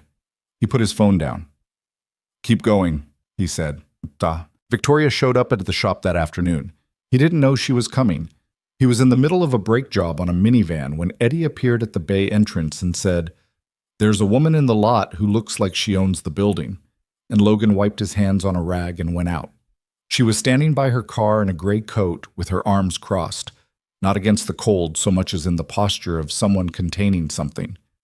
She had clearly seen the article. She looked like she had been driving for a while. "You could have called," Logan said. "I was already in the car." He looked at her. She looked back. There was something different in her face today. The composure was still there, but the edges of it were less managed. She had been controlled since the night she walked into his kitchen, controlled in the particular way of someone who had made a decision to hold things together and had held them together through force of will for a long time. Today the will was showing. "Come inside," he said. "It's cold." They stood in the small office at the back of the shop, which was barely a room, a desk, 2 chairs, a coffee maker that was old but reliable. Logan poured 2 cups without asking and sat on the edge of the desk. Victoria sat in the chair across from him and held the cup without drinking. "He called my office," she said. Logan looked up. "Declan." "His lawyer called. He offered to settle. Not a monetary settlement, a terms agreement. We withdraw the complaint, acknowledge the documents were misrepresented, and in exchange, he doesn't contest my position at the company." She paused. "I run the Sterling Group's Eastern operations. I have for 2 years. It was my father's piece of the business, and Declan has always had the ability to challenge my standing in it if he wanted to push the question." She looked at her coffee. "He's pushing the question. He's threatening your job. He's reminding me that I have something to lose." She said it flatly, which is correct. I do have something to lose. I worked for that position for 8 years. It's not nothing. Logan was quiet. "I'm not taking the offer," she said, and her voice was entirely level. "I want you to know that. I'm not telling you this because I'm considering it. I'm telling you because you should know what he's doing." "What did Webb say?" "That it's a pressure tactic and legally toothless as long as my documentation is solid, which it is." She finally drank from the cup. "That doesn't mean he can't make my life unpleasant. He has board members he's friendly with. He can create friction." Logan looked at her. "Victoria." "I'm fine." "You drove here instead of calling." She held his gaze. Then something in her expression shifted, not dramatically, just a small movement in the muscles around her eyes, the thing that happened when someone who had been performing steadiness for a long time stopped performing it for a moment. "I've been doing this alone for 3 years," she said. "The research, and the lawyers, and the not telling anyone, because there was no one to tell who wouldn't tell someone else. And then I found you, and there were 2 of us, and Webb, and Diane, and Renata Voss doing her part, and for the first time it felt like—" She stopped. "And then the article came out and Pratt called, and I just—" She put the cup down. "I needed to not be by myself for an hour, that's all." Logan didn't say anything immediately. He sat with it. Outside the office window, the shop sounds continued. An air gun, Eddie saying something to a customer in his particular uninflected way. Ordinary sounds. The whole ordinary world continuing its business. "Stay for dinner," he said. "Maisie would want you there." Victoria looked at him. "Logan? I'm not offering because I feel sorry for you," he said. "I'm offering because it's Thursday, and you apparently drive here when things get heavy, and you might as well eat something while you're here." A pause. Then, very nearly a smile. "You make it sound very practical." "It is practical." "Fine," she said. "Practical." Chu's determination came on the 14th of December. Webb called at 9 in the morning, and Logan took the call sitting on the back step of the shop in the cold because he couldn't stand to be inside when he heard it. The board had opened a formal investigation. The determination cited sufficient evidence of irregularity in the treatment timeline for Claire Sterling, noted the documentary evidence connecting the treating physician to financial relationships with the patient's family, and authorized a full investigative panel to convene in the new year. Renata Voss's testimony and Carol Fitch's consultation notes were both referenced in the decision summary. "It's official," Webb said. "We're in." Logan sat on the cold concrete step and looked at the alley. The cat was back on the dumpster. Different cat, maybe. He'd never been sure. Same spot, same posture of universal indifference. "What does Declan do now?" Logan said. "His lawyer files for a review of the determination, which he will do. He'll argue procedural irregularity, challenge the weight given to the testimony. It will slow things slightly." Webb's voice was even. "It won't stop it. The determination is made, the investigation is open. The only question now is what the panel finds and how they characterize it in their official report. How long? The panel convenes in January. A report typically takes 4 to 6 months from there. A pause. Logan, this is the part where I tell you that the report is unlikely to result in criminal charges against anyone. The criminal statute of limitations for the actions involved has passed. What we're working toward is an official finding, a formal institutional acknowledgement that what happened to Claire Sterling was not an unfortunate accident, but a preventable outcome influenced by improper interference. I know, Logan said. That's what I want. I know it is. A pause. It matters. I want you to know that it matters, even without criminal consequences. These things go on record. They affect the Hargrove family's reputation and their business relationships. Declan Sterling standing in the business community takes a significant hit. The people responsible don't get to keep the version of the story that lets them feel clean about it. Logan thought about Claire in a hospital bed saying Logan was on his way, holding on to that. Okay, he said. Okay. He sat on the step for a few more minutes. Then he called Victoria. She answered immediately. He could hear from the background sounds that she was in her office. The faint sounds of a building in business hours, someone's voice at a distance. It's open, he said. A silence. Then a breath. Okay. The investigation is formally open. Okay. Her voice was quieter. Okay. He didn't know what else to say immediately, and neither did she. And they stayed on the line in that silence for a moment that was not uncomfortable, just full of the particular weight of something that had been fought for being real. I have a meeting in 10 minutes, she said, and her voice was not quite steady. Go, he said. We'll talk tonight. Yes. A pause. Logan? Yeah. Thank you for Thursday dinners. He looked at the alley. The cat was gone. Go to your meeting, he said. She went. He told Maisie that evening. Not the legal details, not the procedural language, just the essential thing, that the people who needed to look into what happened to her mom had agreed to do it, that someone official was going to look at everything and write down what they found. Maisie was eating toast.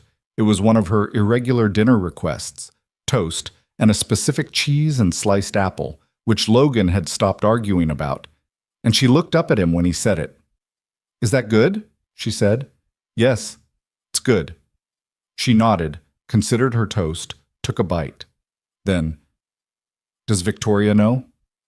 I called her this morning. What did she say? She said okay. Maisie thought about this. That's kind of a lot when someone says okay like that. Logan looked at his daughter. Yeah, he said. It is. She ate her toast, He sat across from her and drank his coffee and thought about the year that had started with a rainy Tuesday and a woman standing in his kitchen asking about a box he'd never opened twice, and all the ground covered since then, and all the ground still ahead, and how none of it had been clean or easy or anything like the way these things went in movies where the truth arrived in a single clarifying moment and everything resolved. In real life, the truth arrived in increments, in a USB drive and a lawyer's notes, and a frightened woman keeping a memo in her desk for 6 years because she couldn't bring herself to throw it out, in a 7-year-old girl saying there's a space where she would have been, and somehow that being enough to describe an entire kind of grief. He thought about the panel convening in January, about 4 to 6 months for a report, about Declan Sterling's lawyer filing objections that would slow things slightly but not stop them. He thought about how he had spent 6 years on the top shelf of a closet, and how much further this was going to go before it was done, and how he was somehow not afraid of that. Dad, Maisie said. Yeah. Are we going to be okay? He looked at her, 7 years old, eating toast at the kitchen table, asking the question that mattered most with the directness that had been hers since she was old enough to form sentences. Yes, he said. Not I think so this time. Just yes. She held his gaze for a moment the way she did when she was deciding if she believed something. Then she went back to her toast. He got up and washed his cup at the sink and looked at the wooden box on the counter.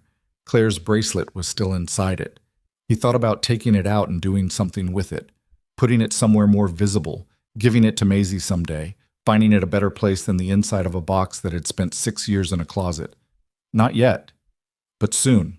He thought that was progress. The investigative panel convened on the second Tuesday of January in a conference room at the State Medical Board's main office that Victoria described afterward as aggressively beige. She had attended as an interested party, which was a designation Webb had secured for her, and she had sat through 6 hours of procedural review with her hands folded on the table and her expression giving nothing away. Logan had not been there.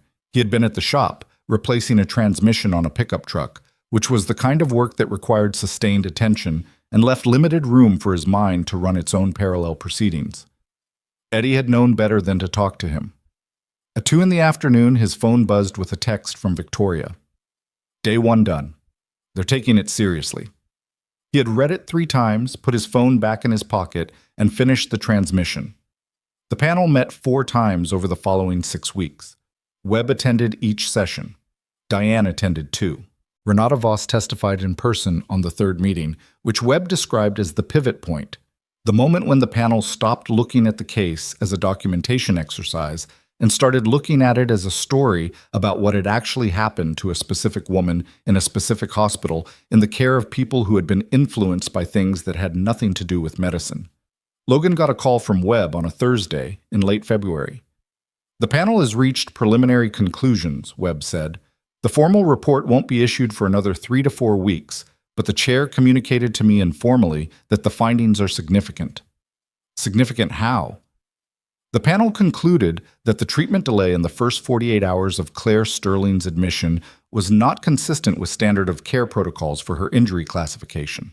They concluded that the documented communications between Dr. Thomas Waverly and the Hargrove administration constituted an improper influence on clinical decision-making, and they concluded that the failure to notify her designated emergency contacts was a deliberate act, not a clerical error. Webb paused. They're recommending a formal censure of the hospital's administrative board and a permanent notation on Waverly's licensure record, even in retirement. They're also referring the financial relationships between the Sterling and Hargrove families to the State Attorney General's office for review of potential fraud-related activity in the inheritance proceedings. Logan sat down. He was in the back office of the shop. The coffee maker was running. He could hear Eddie saying something to someone in the front bay, something about a carburetor, the sound traveling through the wall with the muffled familiarity of a place he'd spent 3 years in. The Attorney General, he said. The panel can't pursue criminal charges directly, and the statute of limitations on most of the actionable conduct has passed. But the inheritance fraud angle is different. The manipulation of Claire's financial documents during her hospitalization potentially falls within a different window. The AG's office will make their own determination. Webb's voice was careful. I don't want to oversell this. It may go nowhere, but it means there's another set of eyes on Declan Sterling that he didn't anticipate. What does it mean for the report? The official findings. The report will be public record. Anyone who looks up Hargrove Medical or the Sterling family going forward will find it. It will say, in institutional language, that what happened to Claire Sterling was preventable, that decisions were made, that the people responsible for her care were compromised by relationships that should never have entered that room. He stopped. It's not a conviction, Logan. I want to be honest with you about what it is and isn't. It's the truth, Logan said, written down where it can't be changed. Yes, Webb said, that's exactly what it is. Logan sat in the back office for a while after the call, not doing anything in particular, just sitting. The coffee maker finished its cycle and beeped. He didn't get up to pour any. He thought about the word preventable, the particular weight of it, how it meant something specific, something that couldn't be argued away. Not an act of fate, not a random tragedy, not the kind of loss you were supposed to eventually make peace with because these things happened. It meant a choice had been made. It meant someone had looked at a woman's life and decided it was less important than their own interests, and that decision had consequences that went on and were still going on in a 7-year-old girl's question about whether there was a space where someone would have been. Preventable. It was not a comforting word, but it was an honest one. He got up, poured the coffee, and called Victoria. She cried. He had not heard her cry before.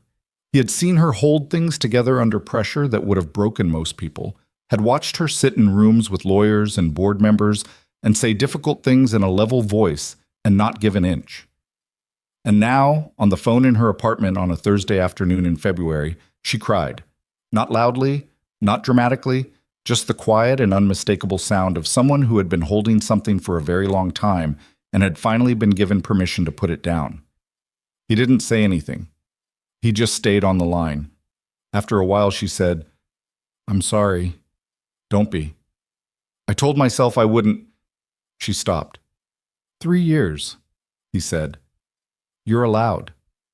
A silence, the kind that wasn't empty. She would have hated all of this, Victoria said, and there was something different in her voice now, something that was close to the other side of the crying, that fragile, washed-out place where grief and something that wasn't quite relief coexisted.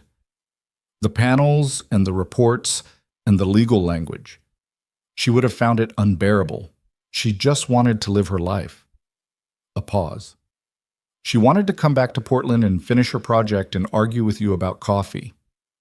The coffee was fine, Logan said. It really wasn't, apparently. It was adequate. She said it tasted like disappointment. That's an overcorrection. Victoria made a sound that was part laugh, part something else. "Thank you," she said, "for not running when I knocked on your door. You knocked on Maisie's door. She let you in." "You know what I mean?" He did. "I know what you mean," he said. The formal report was issued on the 15th of March. It was 23 pages, single-spaced, in the specific dry language of institutional findings, patient numbers, and procedural codes and phrases like failure to meet standard of care, and documented evidence of external influence on clinical protocol. Webb sent him a copy and offered to walk him through it. Logan read it himself first, twice, in the kitchen at the table, while Maisie was at school and the house was quiet. On page 16, in a section titled Summary of Investigative Conclusions, the panel had written, "The evidence presented demonstrates that the medical care provided to the patient was materially affected by considerations external to clinical judgment. The delays in surgical intervention were not consistent with the patient's documented condition and were influenced by communications between the treating physician and parties with a financial and personal interest in the patient's family situation." The panel concludes that the patient's death was, with reasonable medical probability, preventable under appropriate standard of care. He read that paragraph 4 times. Then he put the report down and sat at the kitchen table and looked at the wooden box on the counter for a long time.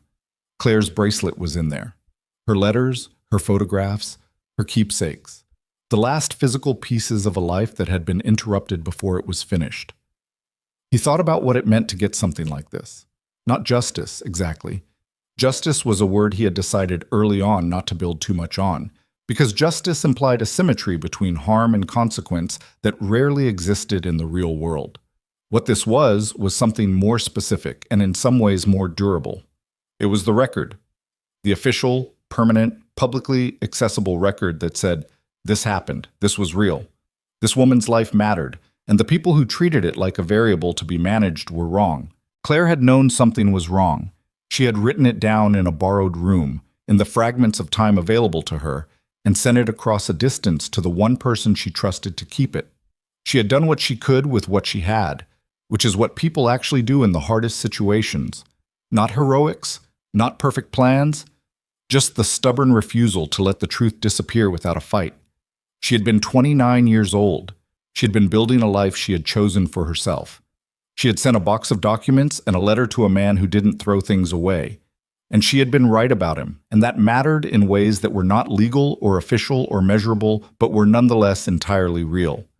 He picked up his phone and texted Maisie's school to say he'd be picking her up himself that afternoon. "But Trout's," he told her in the car. Not everything. She was 7, and 23 pages of institutional findings was not a thing you gave a 7-year-old. But the essential part.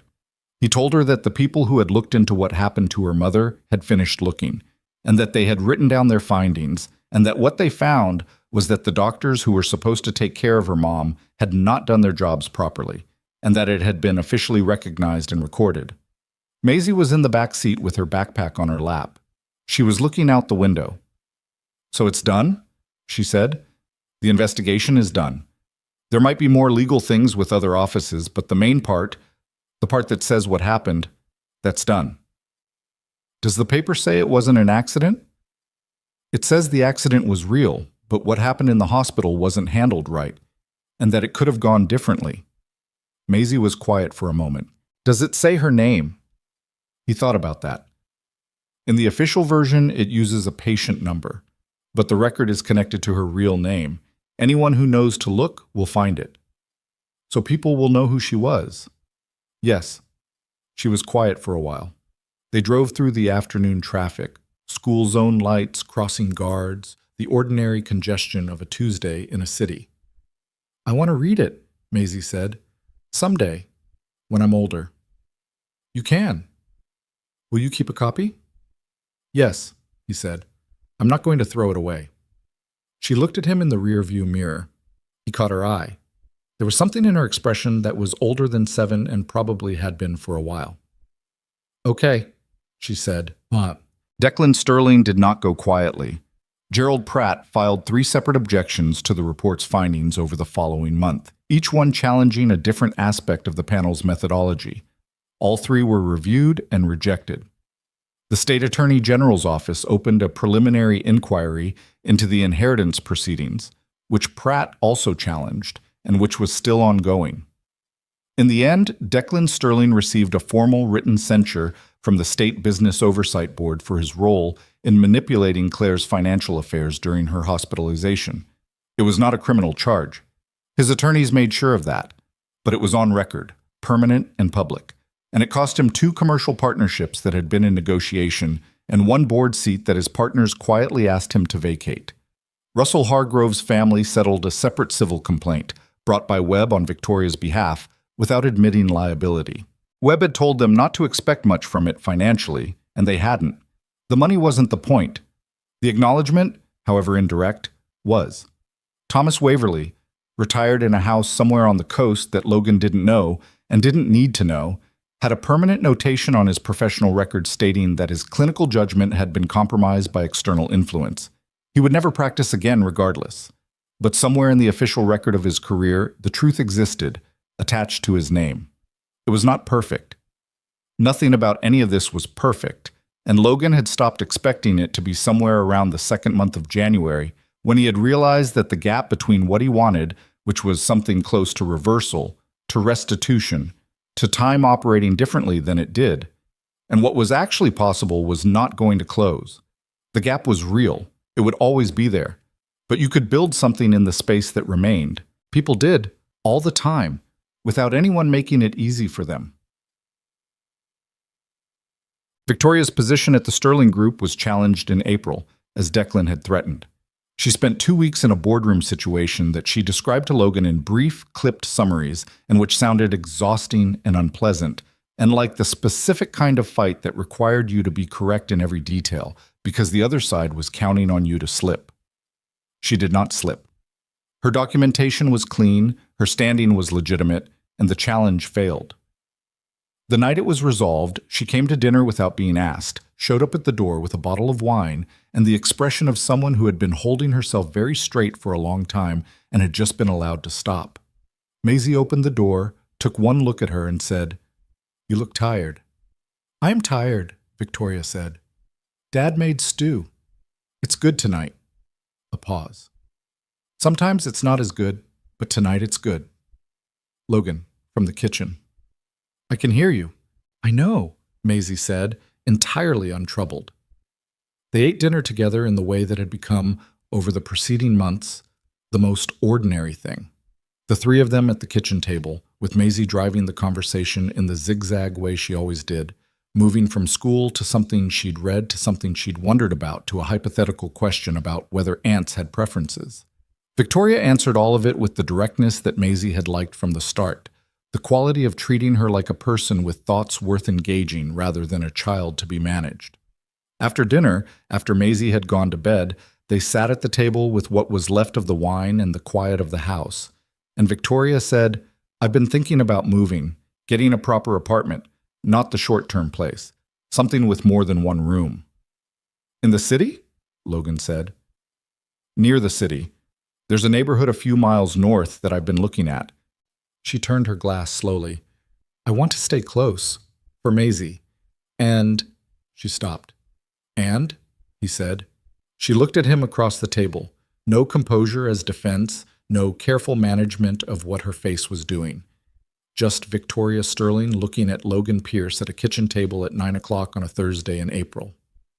And I want to stay close, she said. Simply. Not as a question, not as an opening to be parsed. Just the fact of it. Logan looked back at her. He had not let himself think about this too directly for a long time, which had been, he was aware, a choice he'd made on some level because the whole situation, the grief and the investigation and the history and the complexity, was already a lot, and adding another layer felt like something that should wait until the ground was more stable. He was not 26 anymore. He had a daughter and a business and a shelf of hard-won practical knowledge about what happened when you moved faster than your own understanding of a situation. But the ground was more stable now, and Victoria was sitting across from him looking like a person who had decided to stop waiting to say a true thing. Okay, he said. She looked at him. I think that's… Okay, stay close. He said it plainly, the way she'd said her part, without overloading it. Maisie would want that. What about you? I would want that too, he said. A pause. Not the waiting kind. The kind that was just two people sitting with a thing that had been said. Okay, she said. They didn't talk about it more that night. They finished the wine and washed the glasses and talked about something else entirely. Some story Victoria had about a difficult client, and Logan found himself actually laughing at the specific absurdity of it. And it was easy in the way that things were easy when they had stopped needing to be complicated. She left at 10:30. He stood at the door and watched her car pull out of the driveway, and then he went back inside and sat at the kitchen table one more time. The wooden box was on the counter. He had been thinking about the box for a while, about what it was and what it had been and what he wanted it to be going forward. It had started as a container for loss, and it had turned into something else. Evidence, history, the record of a woman who had refused to let the truth disappear. Both of those things were still true. But he thought it was time for the box to hold something else, too. He got up and opened the drawer by the refrigerator, the one that held miscellaneous things, rubber bands, a spare key, Maisie's old art pencils that she'd outgrown, batteries of uncertain charge. He found what he was looking for, a small photograph, the kind printed at the drugstore from Maisie's birthday dinner 3 months ago. The three of them at this table, Maisie with cake on her face, mid-laugh, slightly blurred because she'd been moving. Victoria beside her with the expression of someone who had surprised herself by being happy in that moment. Logan at the end of the frame, his arm around Maisie, looking at something off camera with an expression he couldn't entirely identify except that it wasn't the expression he'd worn for most of the previous 6 years. He opened the box. He took out Claire's bracelet and held it for a moment. Then he put it around his wrist, not to keep, just for a moment, just to feel the weight of it. It was a thin gold chain with a small charm on it, a compass rose, which he had never known the significance of and had never asked. He thought maybe someday Maisie would want to know, and he would have to tell her he didn't know either, and that would be okay. Some things you carried without fully understanding them. He took it off and put it back in the box, gently. Then he placed the photograph beside it. He looked at them together for a moment. The bracelet and the photograph. The things that had been and the things that were. They didn't cancel each other out. They didn't need to. The box was big enough. He closed the lid. He stood at the kitchen counter for a while in the quiet house, and he thought about what it meant to survive something. Not overcome, not triumph over, not the version where the ending erases what came before it. Just survive. Keep going. Get up and make coffee and take your kid to art class and call your lawyer and stand in a parking lot in November and decide that you are not, in fact, done with caring about things. He thought about the people who had bet against that, who had looked at a 26-year-old mechanic and decided he was a problem to be managed, a variable to be removed from a situation that didn't concern him, who had been so certain of their own importance that they had treated someone's life as a logistics problem and expected the evidence to stay buried because evidence, in their experience, usually did. They had not counted on a woman organized enough to build a case file in a borrowed room. They had not counted on a sister who spent 3 years on a question that most people would have let go. They had not counted on a 50-year-old lawyer keeping a memo in her desk out of a guilt she'd never fully resolved, or a 70-year-old attorney deciding that the spirit of her obligation was to the client and not to the secret. They had not counted on the basic, stubborn tendency of truth to persist. Not dramatically, not inevitably. Truth did not always win, and it would be dishonest to pretend otherwise. But it had a way of finding edges to hold on to, people to carry it forward, small, unlikely chains of connection that turned out to be stronger than the people who were counting on silence. Logan thought about Maisie, asleep in her room, who had Claire's laugh and Logan's stubbornness and a capacity for ordinary courage that was entirely her own, who had opened a door to a stranger because she had the good instinct to check first and the good heart to let her in, who had sat at a kitchen table and said there's a space where she would have been, and broken something open in both of them that needed to be broken open. Maisie was going to be fine, not in the easy, uncomplicated way. She was going to ask hard questions as she got older, was going to want to know more than Logan could always give her, was going to have to sit with the unfairness of a loss she hadn't chosen. That was real, and it wasn't going to disappear. But she was also going to grow up knowing who her mother was. Knowing that Claire Sterling had been brave and stubborn and loved her people fiercely and had spent the last weeks of her life making sure the truth would survive her. That was a legacy. It wasn't the one anyone would have chosen, but it was real, and it was hers. He thought about something Claire had written in her letter. Tell her she comes from people who loved each other before they loved anything else, and that is not nothing. That is actually a lot. He had been carrying that line for months. He thought he would carry it for a long time yet. He was going to tell Maisie. Not tonight. Tonight she was asleep, and tomorrow was a school day, and she had a math worksheet and an opinion about what to have for breakfast. But soon, he would find the right moment, and he would sit down with her, and he would read her the parts of the letter she was ready for, and he would watch her face as she understood, fully and truly, what her mother had been. He thought Claire would want that. He thought she would want Maisie to know. In May, when the city finally committed to warmth after months of false promises, Victoria found an apartment 4 miles north, 2nd floor, with a window in the kitchen that got morning light and a small yard below that she said she had no plans for, but which Maisie immediately identified as having dog potential. "It's not my dog," Victoria said. "You could borrow one," Maisie said. "That's not how dogs work." "It could be." Victoria looked at Logan over Maisie's head with an expression that said she was not going to be the one to settle this, which Logan thought was, given the circumstances, entirely fair. He helped her move in on a Saturday. It was not a large operation.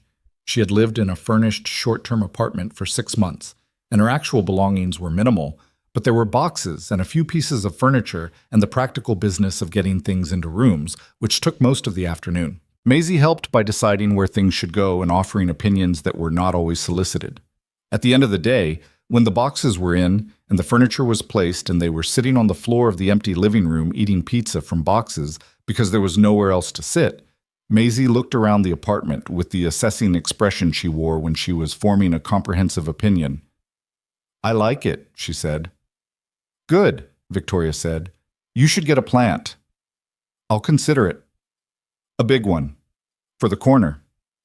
"I'll consider it," Victoria said again, in the tone that Logan recognized as not ruling anything out, which Maisie also recognized and filed away for later. Logan leaned against the wall with his pizza and looked at the two of them, Victoria cross-legged on the floor with a slice in one hand, listening to Maisie's comprehensive interior design opinions with a half smile and the patience of someone who had decided this was exactly where she wanted to be, and Maisie in full conversational flight, gesturing with her free hand, explaining something about how morning light should be used strategically. And he thought about the rainy Tuesday in October when he had come home to find a stranger at his stove, and how he had stood in the doorway dripping and known in some wordless part of himself that ordinary life was about to become something else.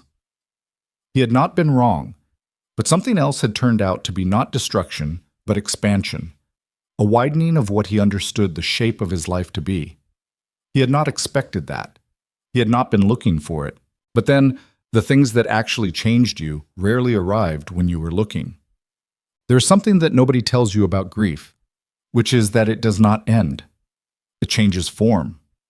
It gets quieter, in the way that a river gets quieter as it deepens, not less present, just less turbulent on the surface. You learn to carry it differently. You learn that carrying it is not the same as being defined by it, and that the people you've lost do not require you to stop living in order to be honored. Logan Pierce was 32 years old when Victoria Sterling walked into his kitchen and changed the shape of his understanding of the past 7 years of his life.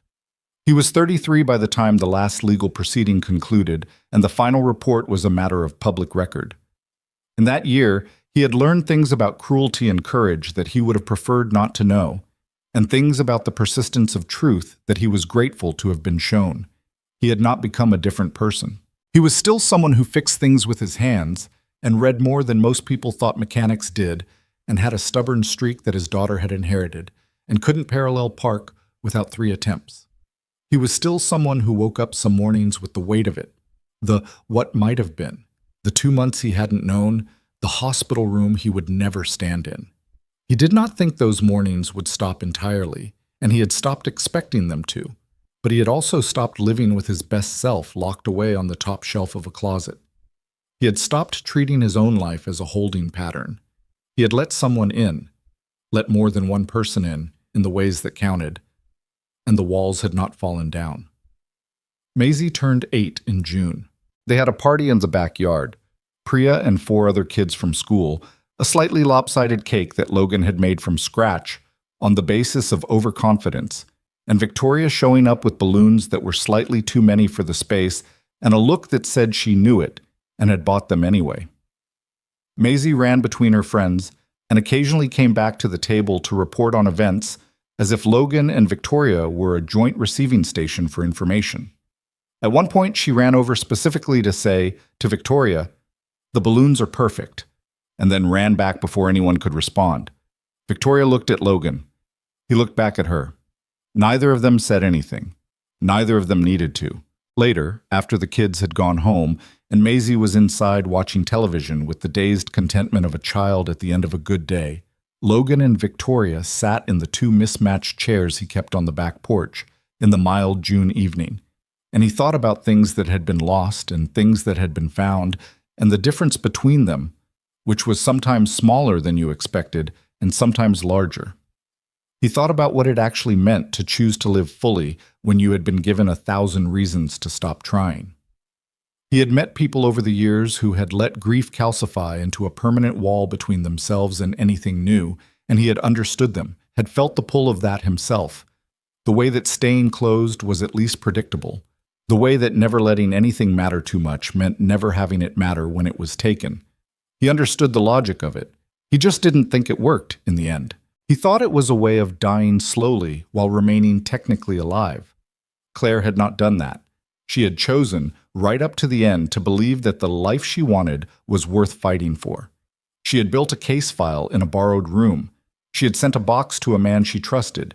She had held on to the belief that he was coming, right up until she couldn't anymore. He owed her something for that. Not grief. Grief was just what happened. It wasn't a debt. But he owed her the same thing she had given him, the decision to keep choosing the life in front of him. He thought he was getting there. He picked up his glass and looked at the yard where Maisie had been running 3 hours ago. The grass flattened in paths between where the kids had gone back and forth. A single balloon that had escaped tied now to the fence post, moving faintly in the evening air. "I want to show Maisie the bracelet," he said. "Soon. Tell her about it." Victoria looked at him. "She'd want that." "I know." He paused. "I want to tell her more about Claire, not just the investigation, not just what happened, who she was, what she was like." He turned the glass in his hands. She should know her mother was someone who thought about the same stupid breakfast arguments as everyone else, and had strong feelings about bad coffee, and got lost constantly because she refused to use maps because she thought she had a good sense of direction, which she did not. Victoria was quiet for a moment. Then, "She once got us lost in a parking garage for 45 minutes because she was certain she'd parked on level 3. Was she on level 3? She was on level 5. She never admitted it. Logan exhaled. That not quite laugh that had become something else, something that was partly sad, and partly fond, and partly the acknowledgement that some things were just real and true, and yours, even after the person who made them real was gone. "I'll tell Maisie that," he said. "She'll love it," Victoria said. "She'll use it against you forever, whenever you get lost." "I have GPS." Claire thought she had a good sense of direction. "That's not the same thing. I'm just saying." He looked at her. She looked back. The balloon on the fence post moved in the evening air, and somewhere inside the house Maisie laughed at something on television. That full, unguarded sound that still reached into his chest and found the place where everything important lived. He thought, this is not the life he would have built if he'd been given the choice. This was the life that came after loss, which was different, had a different weight to it, a different kind of knowing, but it was a life. It was full of actual people who were imperfect and real and present, and it was going somewhere, and he was not facing it alone. That was enough. More than enough. It was, when you examined it honestly, a great deal. He reached over and put his hand over Victoria's where it rested on the arm of her chair. Not a gesture that required explanation, just the simple physical fact of not being a separate thing from the people around you. She turned her hand and held his. They sat in the June evening and listened to Maisie laugh inside the house. The wooden box sat on the kitchen counter, where it had been for months now. Claire's bracelet and Claire's letters, and a photograph of 3 people at a table, smiling, on a birthday that had happened because Claire Sterling had loved someone. And that love had made a person who had her laugh and her stubbornness and a specific inherited disdain for inadequate coffee. The box no longer lived on a high shelf behind a closed door. It was just there, on the counter, in the ordinary light of a kitchen that was used every day, which was not the same as being over it, which was not the same as moving on, that phrase that had always struck Logan as dishonest, as if the past were a location you could drive away from if you just pointed yourself in a different direction. It was something else, something more accurate, something closer to the truth of how people actually lived when they had decided to live. It was carrying it with you openly into the next morning.